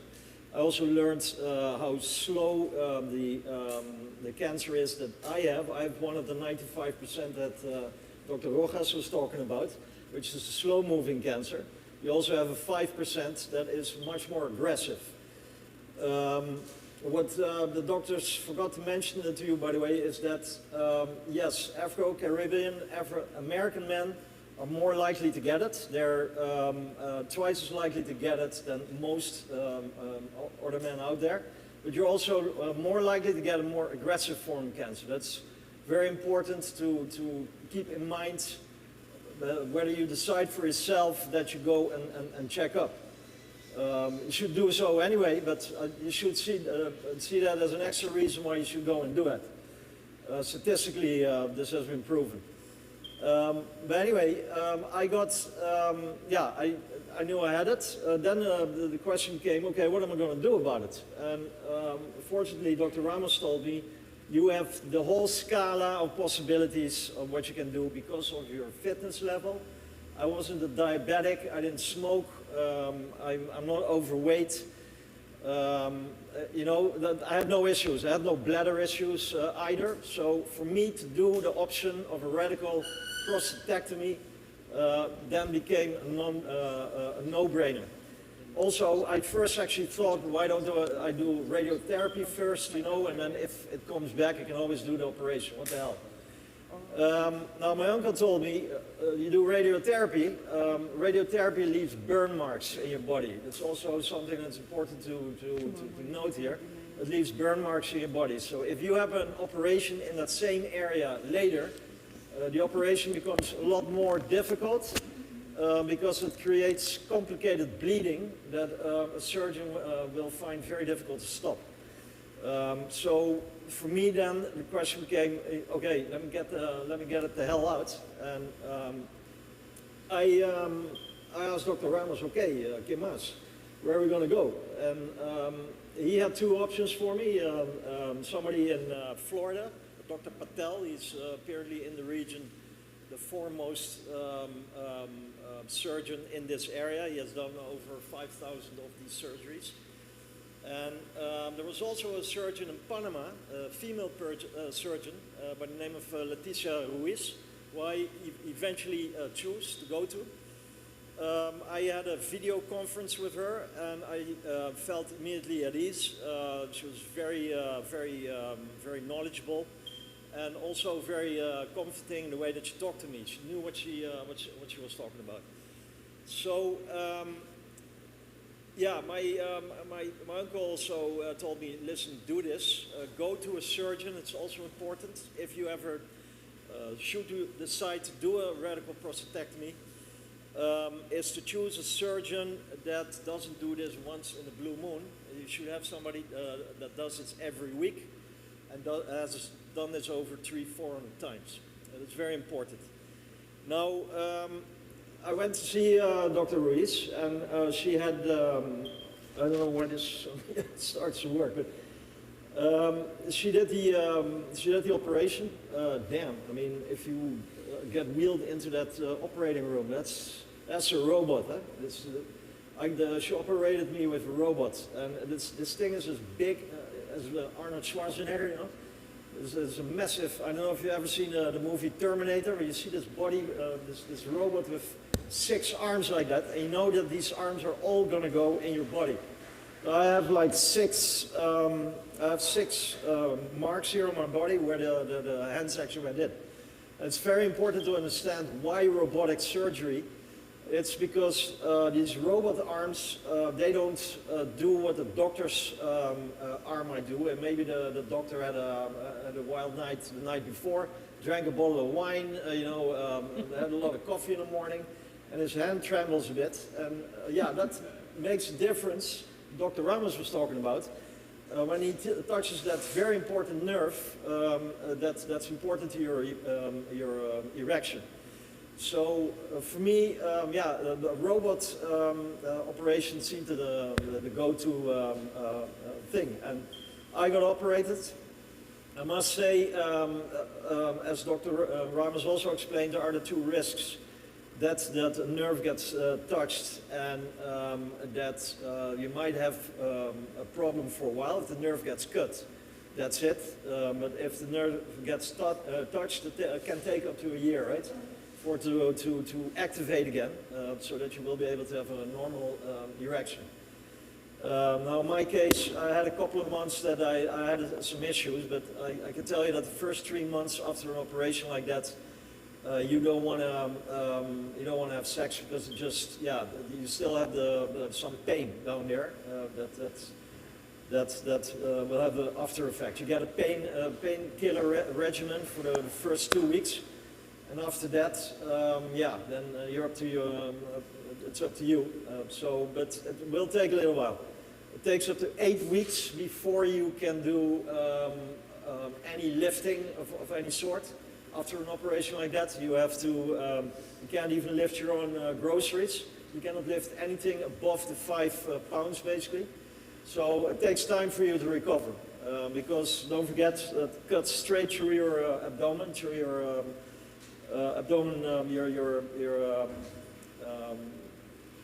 abdomen muscles, basically. What else? Yeah, the urination issue. I didn't have that issue, also because of my fitness level before I went in the operation, which was one of the reasons why the operation was successful.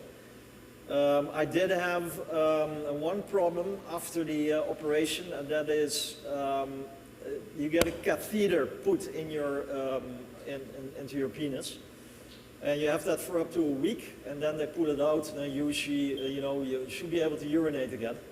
Now, my case, because the swelling around the area where they operated hadn't totally gone again, it's closed off my urine channel. So what happens then is that you get a blockage, so the urine goes back to the kidneys if you don't watch it. Once that happens, you're in a world of hurt. Fortunately, on the night I was still in Panama in a hotel, and I thought, shit, I can't pee, I feel like this urge to pee. So in the morning, fortunately, the surgeon didn't have a long surgery. So I went there, and she had to put this catheter back in. And she does that without anesthesia.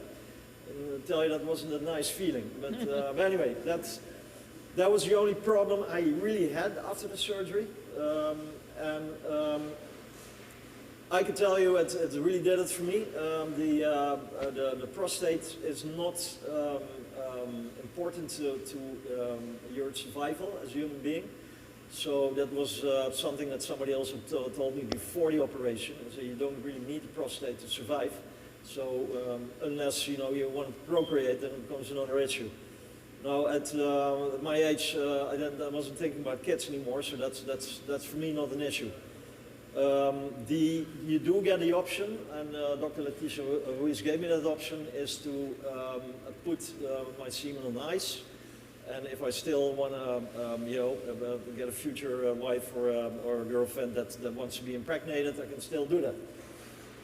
So that option is there. That's important for you to know. Should you ever be in a situation you have to choose for that, ask for that. Ask your surgeon and say, okay, I still want to put that on ice. I still have a whole tribe I want to create. Yeah, that's up to you. But I'm now 3.5 years since the operation. I have a PSA level of under 0.1. The machines here on island. The machines here on island can't calculate up to the decimal below the 0.1. So it could very well be 0.0. I don't know. For me, an important thing to know is that this fella here tells me that it's good. So so far I'm doing good. And yeah, I hope within 1.5 years to hear from Dr. Ramos that I'm also cured. But he is realistic in telling me that, yeah, cancer can always come back. Now, one final item about my case is that once they remove the prostate from your body, what they do is they analyze it, they send it to the lab. They also took out the 2 seminal vasculars that Dr. Ramos talked about. And they analyze all of that. In my case, what they noted was that the cancer had already eaten 20% of my prostate, 20%. And there were no cancer cells in the border of the prostate. There were no cancer cells in what they call the surgical margin around the prostate, and there were no cancer cells in the seminal vasculars. So the chance of it spreading is then is almost 0. There's always that 1%. I got calculated as having a survival chance of 99% in over 15 years. So yeah, that goes to show, after you've heard all the bad news tonight, that there's the good news. You heard it from our cases. If you check yourself on a regular basis, you catch this thing early, prostate cancer is just about the best cancer to have if you get a cancer, because it's, yeah, it's the most curable one out there, as long as you make sure you catch it early. So eat healthy, try to do a lot of sports, and go and see these guys, and yeah, have blood checks. That's it.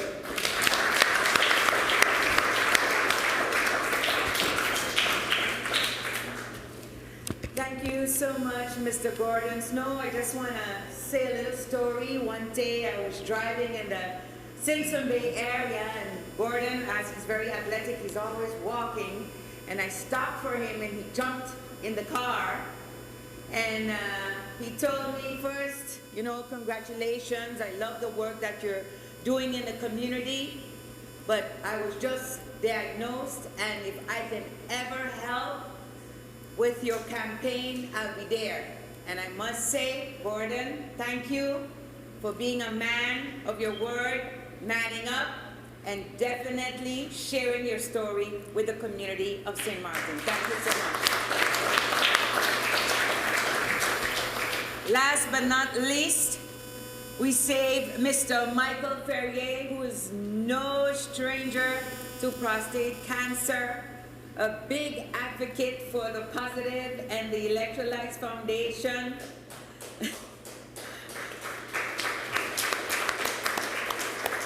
No hesitation whatsoever. And, we must say that Michael Ferrier, he's just put a totally different spin to prostate cancer in a humoristic way that makes men very comfortable. So Mike, thank you for that, and I think everybody knows about the choke. So Mike Ferrier is a local businessman who was diagnosed with prostate cancer in 2004. He received treatment in 2005, and over the past 18 years has actively gotten involved in spreading the importance of men checking the health of their prostate and making sure they get their chokes. Michael Ferrier.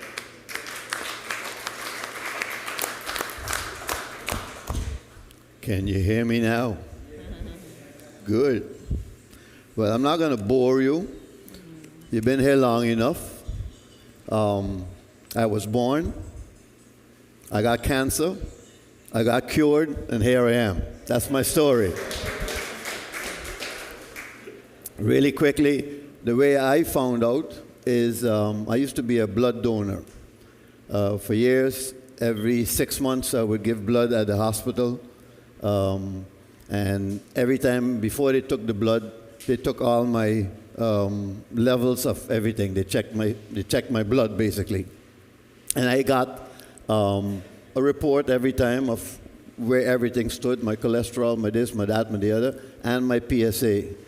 And I was 54 years old, as it was told, when I started seeing that my PSA started increasing from what it was, 1.8, 1.7 at the time, and very slowly it started going up. And at some point in time, they told me, you're going to have to, my GP here on the island said, you better go and have it checked. I happened to be in the United States for business, and I went to see a urologist, and the urologist they did a check, and they said, well, yeah, you're doing all right, but come back in 3 months. 3 months later, I went back, and same thing. They did a check again, and they said, look, it looks like we need to do the digital rectal check. And they did that. They found nothing. I found out, and nothing against my LGBTQ friends, I was definitely a permanent heterosexual after that. I made sure everybody knew that. And then about 5 months later, did another PSA test, and it had gone up again. Long story short, it was about 5.8, and when I finally was able to go and get something done about it, I was told by a good friend of mine who also passed right now, not from prostate cancer, but he was a school friend of mine, schoolmate, and he became a doctor, and he became an oncologist. So he said, come to my hospital and we'll take a look. The hospital happened to be in Rotterdam. So I went to Holland, they checked, and they said, you are a good candidate for the high-dose brachytherapy. You already heard from Mr. Benjamin what that is. They stick 23 needles in your no man's land, as I call it. They put you in stirrups, so it's like I was going to have a baby. And they put the needles in, and then they attach the hoses to the needles, and the hoses go through a hole in the mattress, and they wheel the entire bed down to where they do the actual appliance of the what do you call it? The pellet. They put a pellet in hose number 1. The pellet goes in. The hose is attached to a needle that is somewhere in your prostate, and it stays there a couple of seconds, and it comes back out, goes to hose number 2, hose number 3, etc., etc., etc. So it takes approximately about 18 minutes, the whole thing, to go down, get it done, come back out, and they do that 3 times in every 8 hours. So 3 times 8 hours, they do one of those procedures of bringing a radioactive pellet right into your prostate. You get an epidural, so you don't feel anything about when they put in the needles in you, and the only thing that hurts that is annoying is that plate, as he was explaining, that they put against you to keep needles in place, and they suture those plates on the inside of your thighs. So while you're asleep, you're there. You try not to laugh. You try not to cry, because if you move your leg, you pull something and you say, "Oh my Jesus!" But for the rest, it was pretty easy to go through the whole thing, and it worked fantastically. At the end, they pull all the needles out one time, and as Mr. Benjamin says, you need to be able to pee on your own before they release you from the hospital. The whole thing was an amazing awareness for me that this is possible. My Gleason score was 3 plus 3 was 6. I was a T1, so you know all those things. T1 was the least aggressive one, and it worked out quite well. Like I said, it was in 2005. I was just building our Napa building at the time, and I had to come back because it was completed, and I said I need to get it done. So did that first, opened up the place, and then got the operation done. And then they told me the best thing is for surety to still do some external beam radiation, very, very minute. So I had to go back in March and spend 5 weeks, 5 days a week, some external radiation. They give you, they put a point over here, a point over there, and a point over there, and that's where they direct the beam onto you, and it's no pain at all, no problem at all. And the one thing I have to say, you got to have a positive mind. The power of positive thinking is what brought me through the whole procedure. When you first hear you have cancer, you get frightened, you get all jittery. But in those days, we didn't have as much Google as we have today. They also didn't have the Da Vinci robot. So the options I had was external beam, the placing of the seeds, so the radioactive seeds. They could place that for me. I could do the high dose brachytherapy, or I can do a prostatectomy, but it's done by hand, and so it would be done by a doctor. And as somebody mentioned, I thought if the guy drank a lot of coffee and drank Monster in the afternoon and was going like this, you could become all kinds of side effects you could have. Erectile dysfunction, you could have incontinence, and a couple of other things, I guess. So I decided I'll keep the prostate and do the high-dose brachytherapy, and that worked out fine.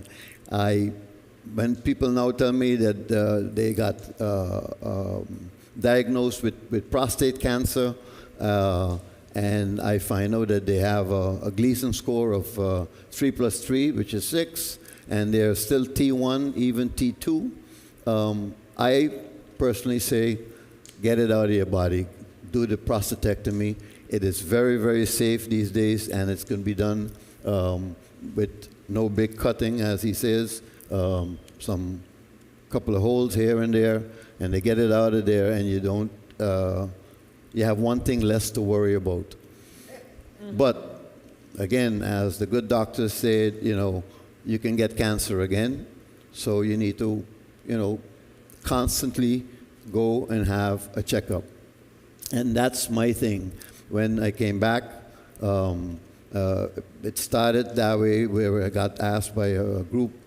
I told them I would come and talk about it, of what I went through, because the biggest fear that men have is when you start talking about their prostate, they feel, and that's in the past, but it's getting less that way, but we still have a lot of men that way that feel that if they talk about the fact that they have problems with their prostate, some girl may think that they're not really a man. They can't get an erection and they're no good in bed, so nobody wants to talk about it. And you don't talk about it, the prostate problems are getting bigger inside of you. And I said from the very beginning, guys, it's better to have no sex than no life. So that's basically was my reason for starting to talk about prostate cancer. And I think the awareness has raised quite a bit. Thank God for these two young ladies over here.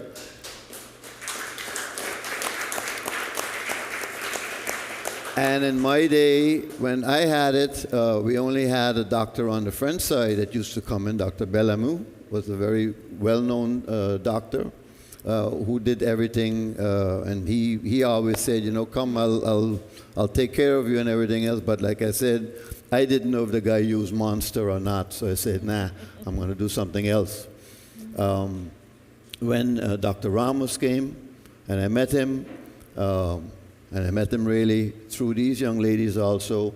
We hooked up, and then Dr. Rojas came, and we got another person in the team, and now we have Dr. Pinto, and we are, as an island that is only 16 square miles of half an island, we are very, very, very lucky and very blessed to have 3 amazing doctors on the island.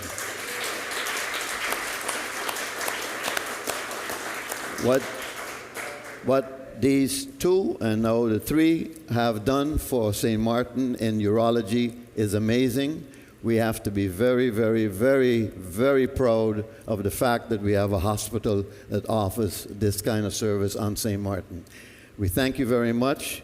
I hope that all the men who have been afraid of getting checked are not afraid anymore. Check yourself. Make sure you know your body, know what you feel, and if it doesn't feel right, go see a doctor. That's all I can tell you.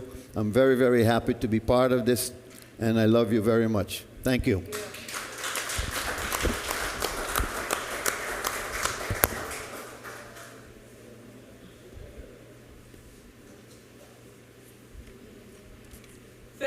Thank you very much. Let's hear it once more time for our panelists of survivors and their bravery to share their stories with us this evening. Thank you, thank you.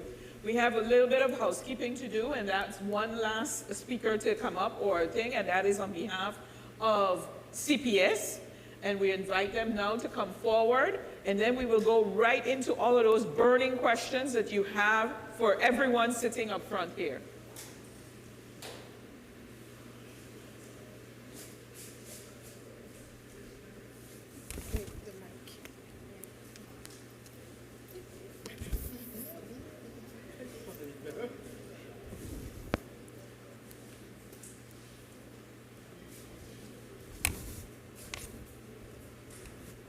Good evening, everyone. On behalf of the Electrolytes Foundation, Positive Foundation, Collective Prevention Services, we say a big thank you to the Honorable Minister of Health, Social Development and Labor, Mr. Richinel Brooke. His encouraging and uplifting speech was very touching to all of us. Thank you to our panelists, Dr. Ramos, Dr. Pinto, Dr. Rojas, for sharing sound facts and information on men's health, and to our prostate survivor guests for your story, your journey, as you inspire everyone to take action for their health. A special thank you to the Lions Club for collaborating and hosting this year's event.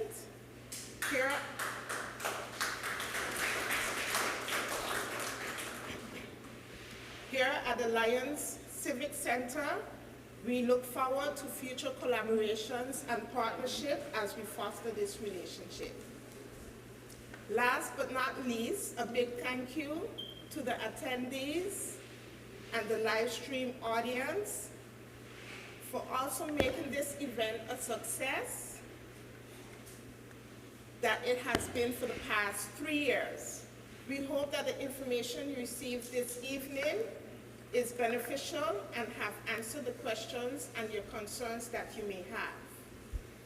Before I close, I would just like to share a few points that I've gathered from our testimonies. Mr. Van Prieken said, just get the test done.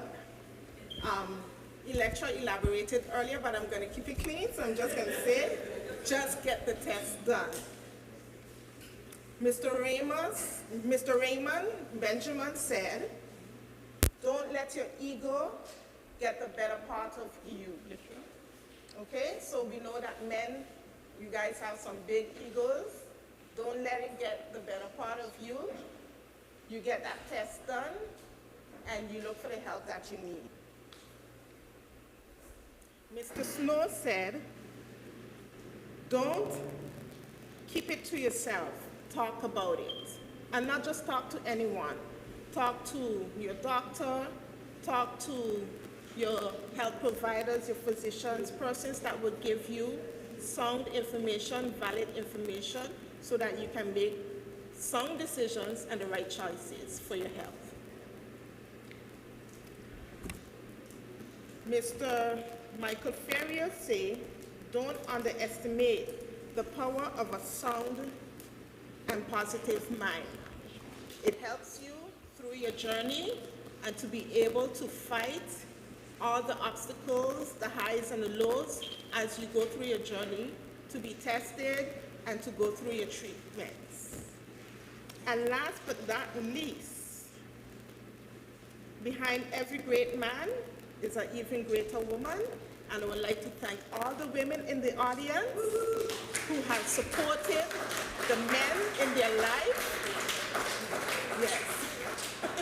Who supported the men in their lives, and to be able to push them to do what they need to do in order to have a healthy and sustainable lifestyle. Thank you.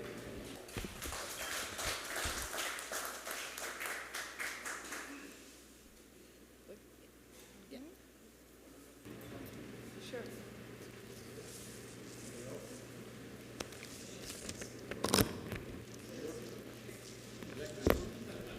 Yes, no. No.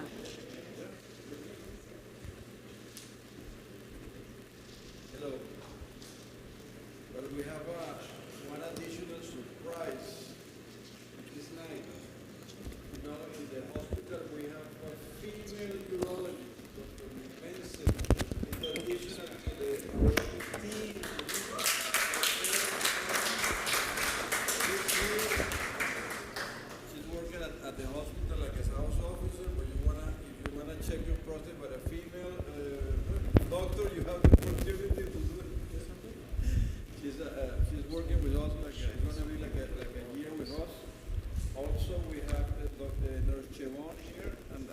my two nurses, but she won't have almost like a year and a half, like a year working. She's the nurse with more knowledge about prostate cancer in the island. Okay. Absolutely. Excellent nurse. And we have a nurse hiding in the back, Nurse Sheldon. Nurse Sheldon. Say hello, Sheldon. I'm talking about you. He's doing his thesis about prostate cancer in St. Martin. Okay. Oh, wonderful. Because That's good. Because all the time I want to show our numbers, because it's important to know how many prostate cancer patients we have, how was the treatment done, was radiation, was surgery. Isn't that number? All the time I promise I'm going to have the number. Now we have a person that's going to give us, if he finalizes his thesis, we're going to have a number about our prostate cancer in St. Martin. Okay? Thank you, Dr. Rojas. At this particular time, we would like to go into the questions. And I know that many men here have questions pertaining to what you've heard here tonight. So you just raise your hand and you direct your question to the doctor or the survivors. Yes, I see this gentleman in the back. Shelley.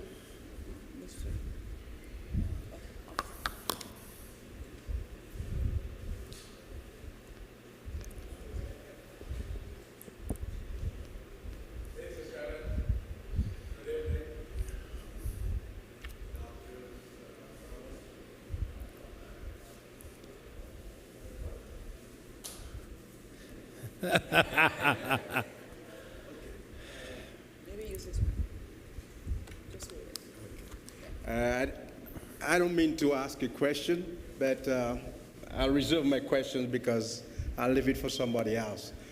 But I just want to add on my part to join these guys here, who also a survival. And I want to say, I'm glad to see all you men, and happy to hear the report about the amount of men who are checking the prostate right now. So I want to give you men a great hand. All right? And I want to emphasize here tonight is that you do a regular check. It's important. I recall, since I was 55, I decided to do a PSA test every year. And unfortunately, in 2018, something wasn't looking right.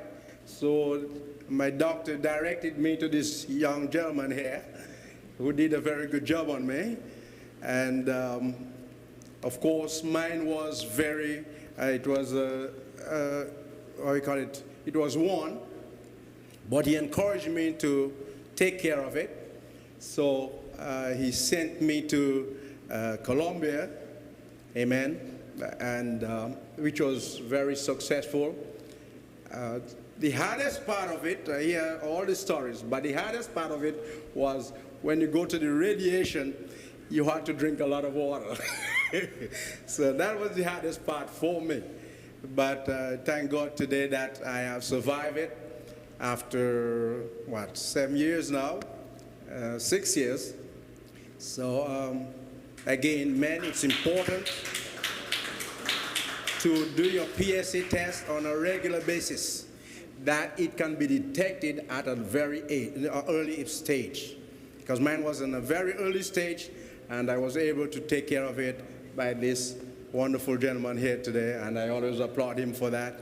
I always go, wherever I go, I always mention his name because he did a very good job encouraging me to take care of it while it was still young. So the earlier you detect it, the better it will be for you. As I said, the hardest part was that you had to drink a lot of water waiting for this machine. And, and I see men crying with that because your bladder has to be filled to go through the radiation.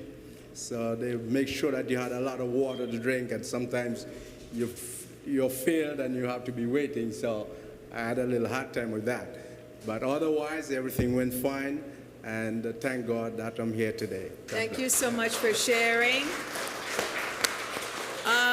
questions, burning questions that people would like to ask the doctors? I saw this lady hand up. You wanted to ask a question?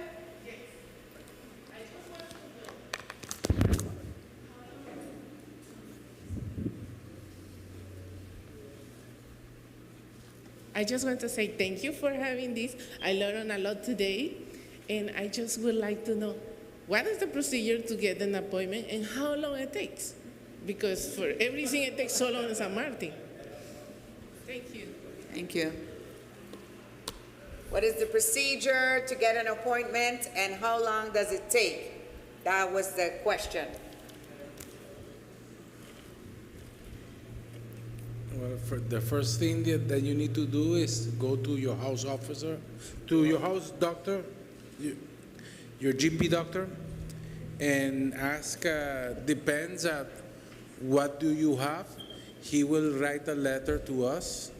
So once you have the letter, you can call or go directly to the hospital and ask for an appointment.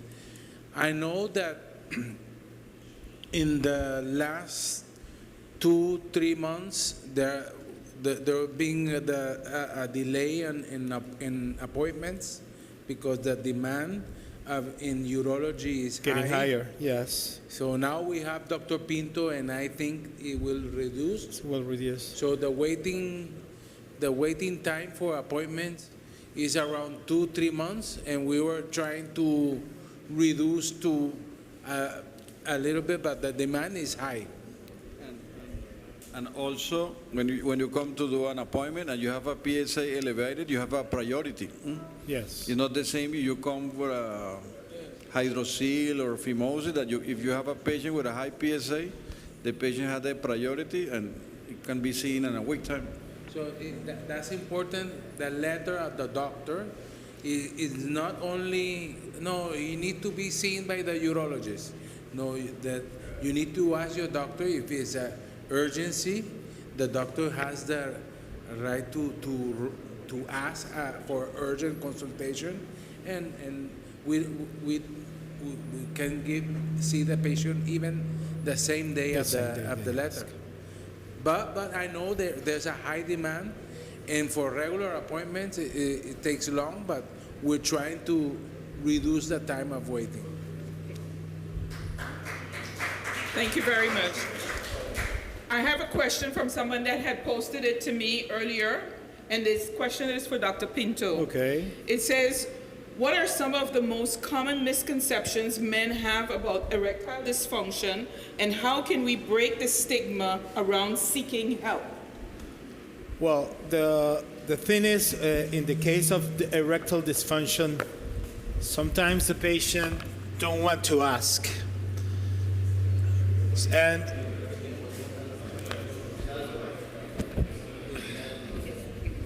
so when you're confronting a patient with erectile dysfunction, the first thing that you do is talk out widely with the patient, but sometimes we need to talk not only with a man, we need to talk with the couple, because sometimes the perception from the man is different from the woman. Sometimes the patient has some issues about how is the performance of on sexual intercourse. But when you ask for the couple, sometimes they have different vision of the problem.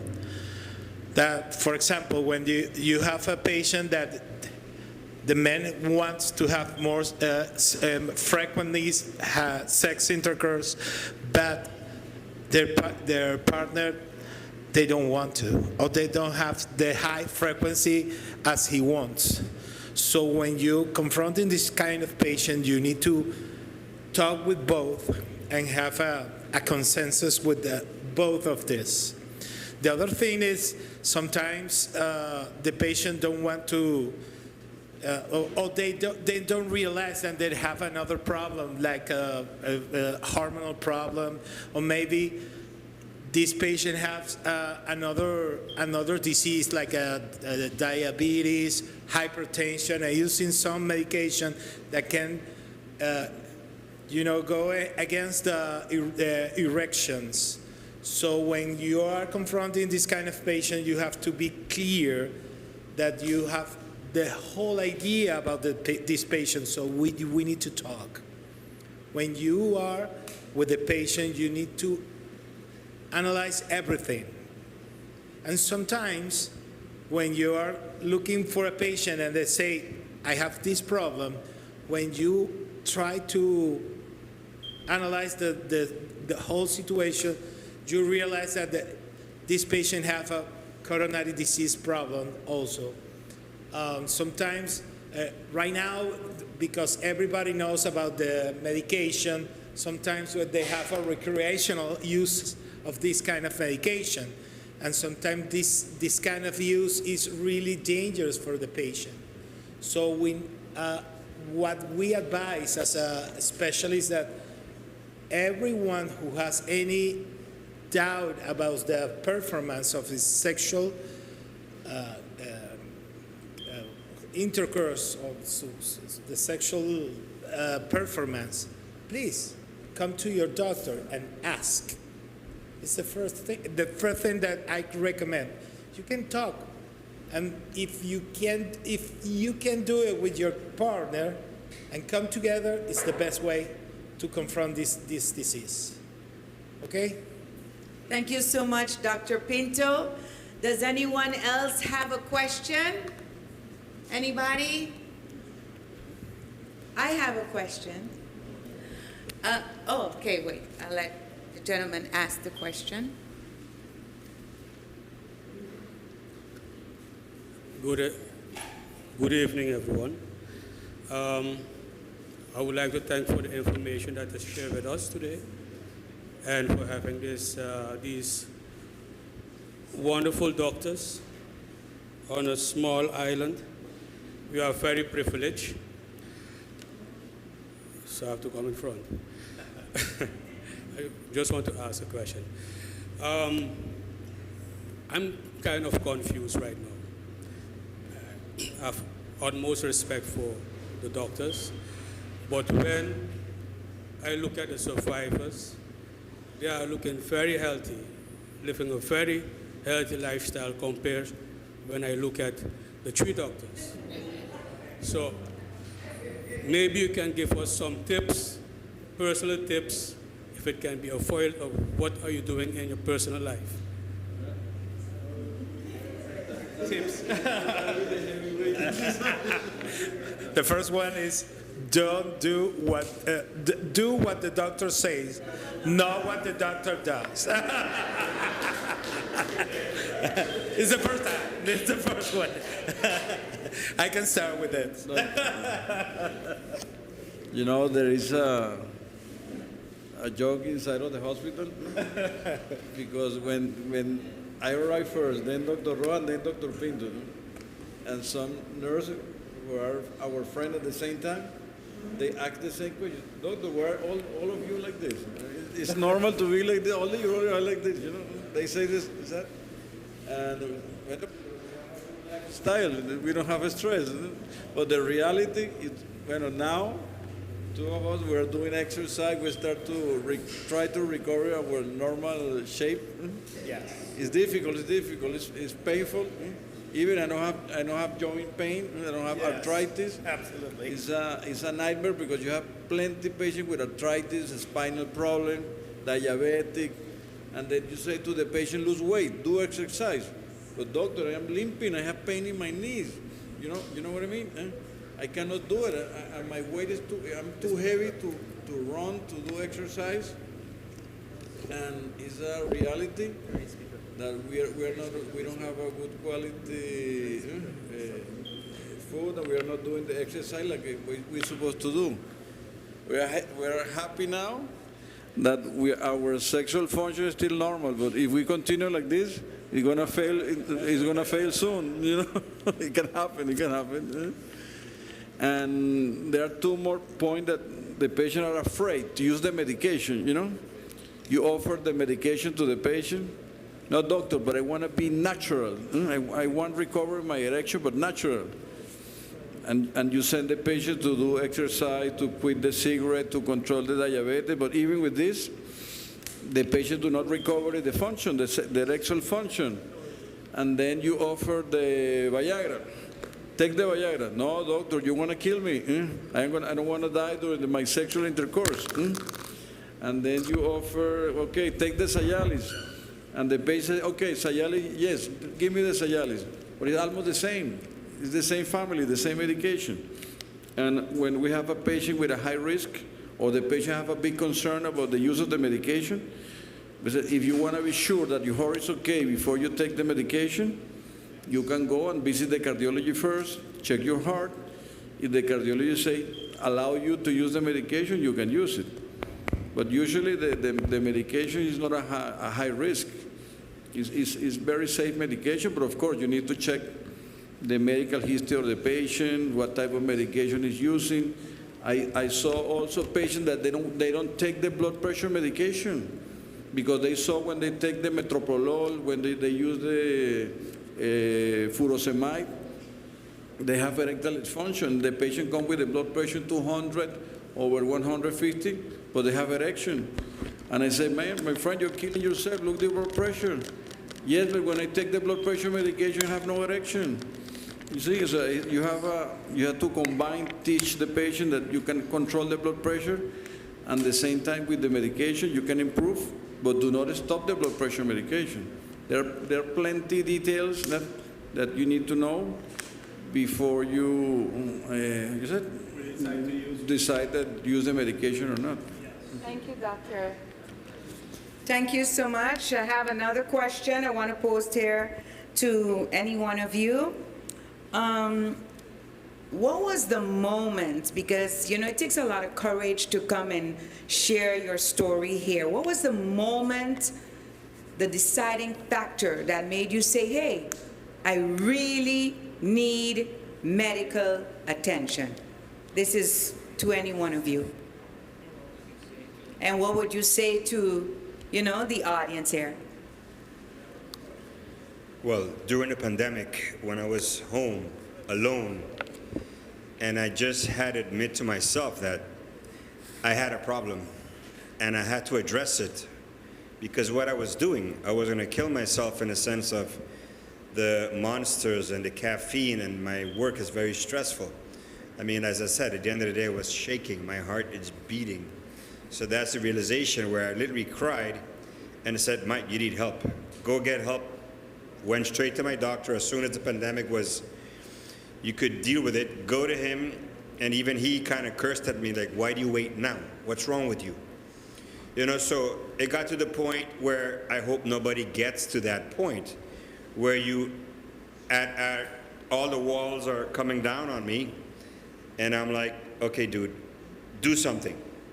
I'm a leader in my business and the community, whatever, and you don't want to show weakness, but it came to the point, I didn't care. So you know what, just go get help or you're a dead man.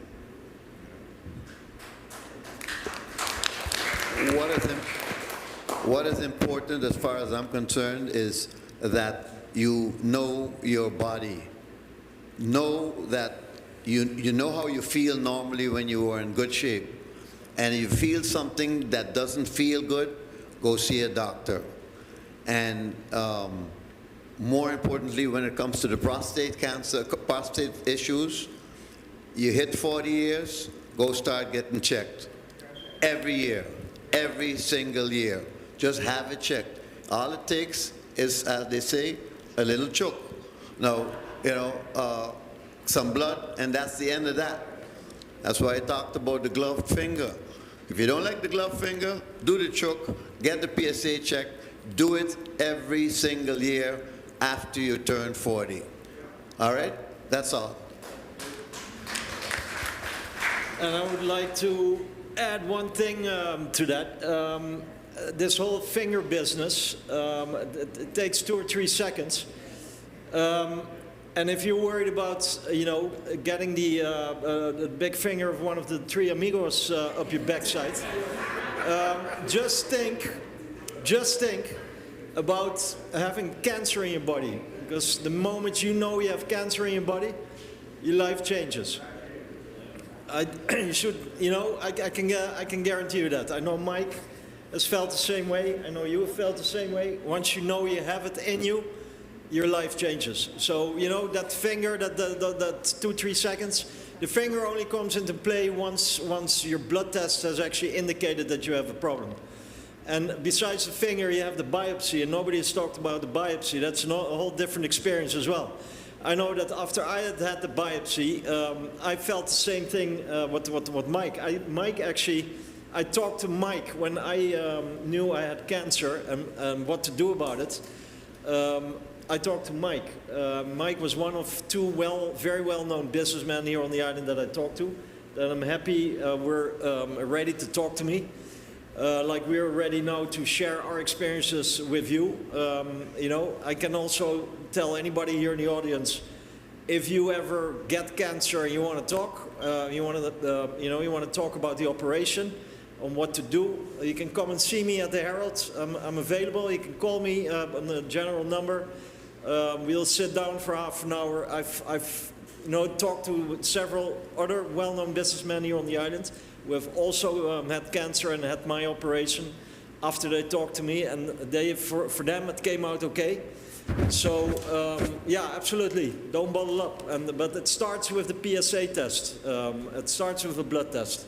It doesn't start with a finger up your backside. It starts with a blood test. Once again, we can't stress that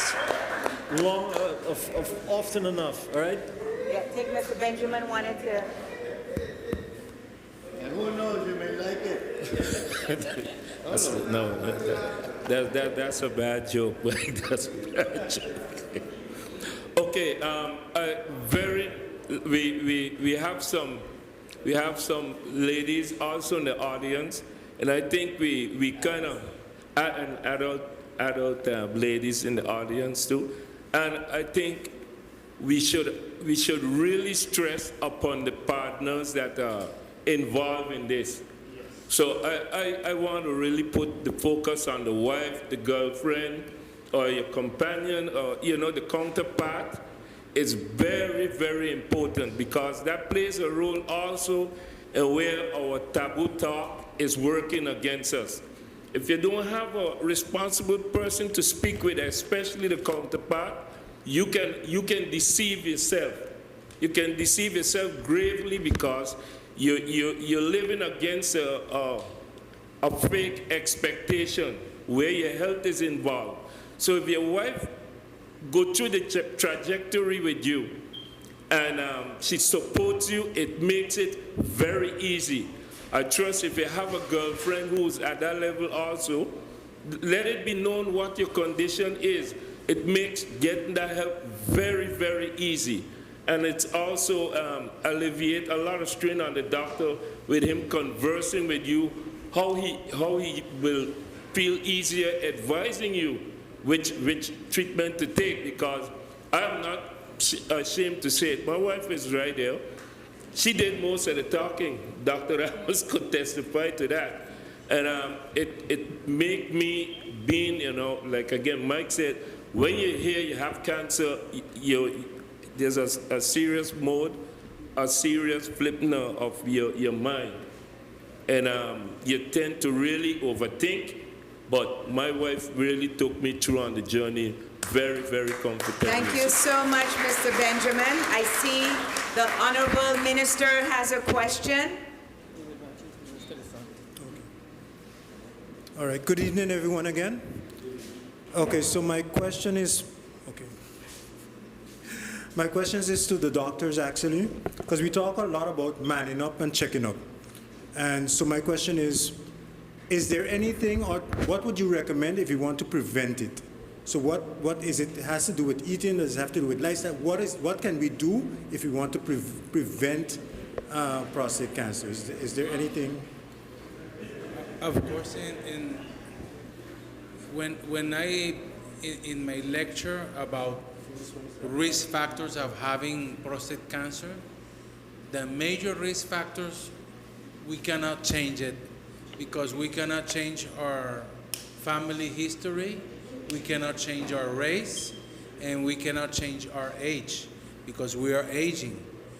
But if you want to really prevent, of course, a healthy lifestyle is important, and early checkup, because the only way to get rid of prostate cancer is have an early diagnosis. If you go, you start to do your early checkup, you have high chance to catch the prostate cancer in time, and you can have treatment.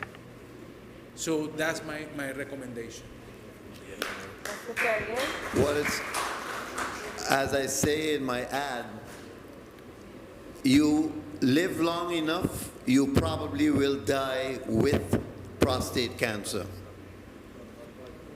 50% of the people that are 50 years old, men that are 50 years old, have a chance of having cancer, or getting prostate cancer. 60% if you're 60, 70% if you're 70, and that's the way it goes right up. So if you live long enough to be 90 years, you probably have 90% chance that you have prostate cancer. So you can die with it, but you don't have to die of it. And the way you prevent dying of it is by checking. We are in the Caribbean. We have certain genes, and I don't know of anything that you can do or eat or take medication to prevent getting prostate cancer.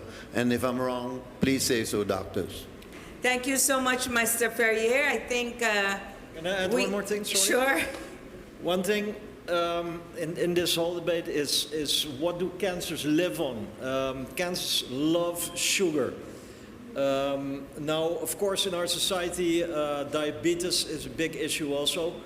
We love to drink sugary drinks at lunch, with our lunch, you know, things like Boosta and all that stuff that's out there that is full of processed sugar.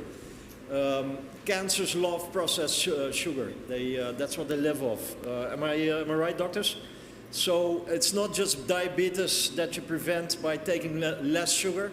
It's also cancer that you can help stop from, that you deprive of its oxygen by not eating too much sugar. Thank you so much, Mr. Gordon Snow. I think we've come to the end of our evening. I would like to thank all the doctors. Dr. Pinto, hand of applause for Dr. Pinto, Dr. Rojas, Dr. Ramos, Mr. Gordon Snow, Mr. Michael Van Frieken, Mr. Perrier, and Mr. Benjamin. At this particular moment, I'd like to invite CPS to come front as the foundations and the collaborations have a small token on behalf of Benu Pharmacy and Day Ad Drugstore.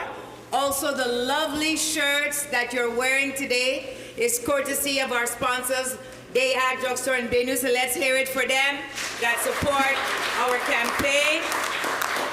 At this time, I would like to invite our Honorable Minister and the President of the Lions Club so we can take a group picture together in front with the tokens. We want to thank you very, very much for being here. We know we've run over our time, at least by an hour and 15 minutes and counting, but we really appreciate your patience and your tolerance for being here today. We are grateful that you've made the effort to come out. We hope that the information that we've provided to you has been useful, helpful, and encouraging you as well to go out and get checked.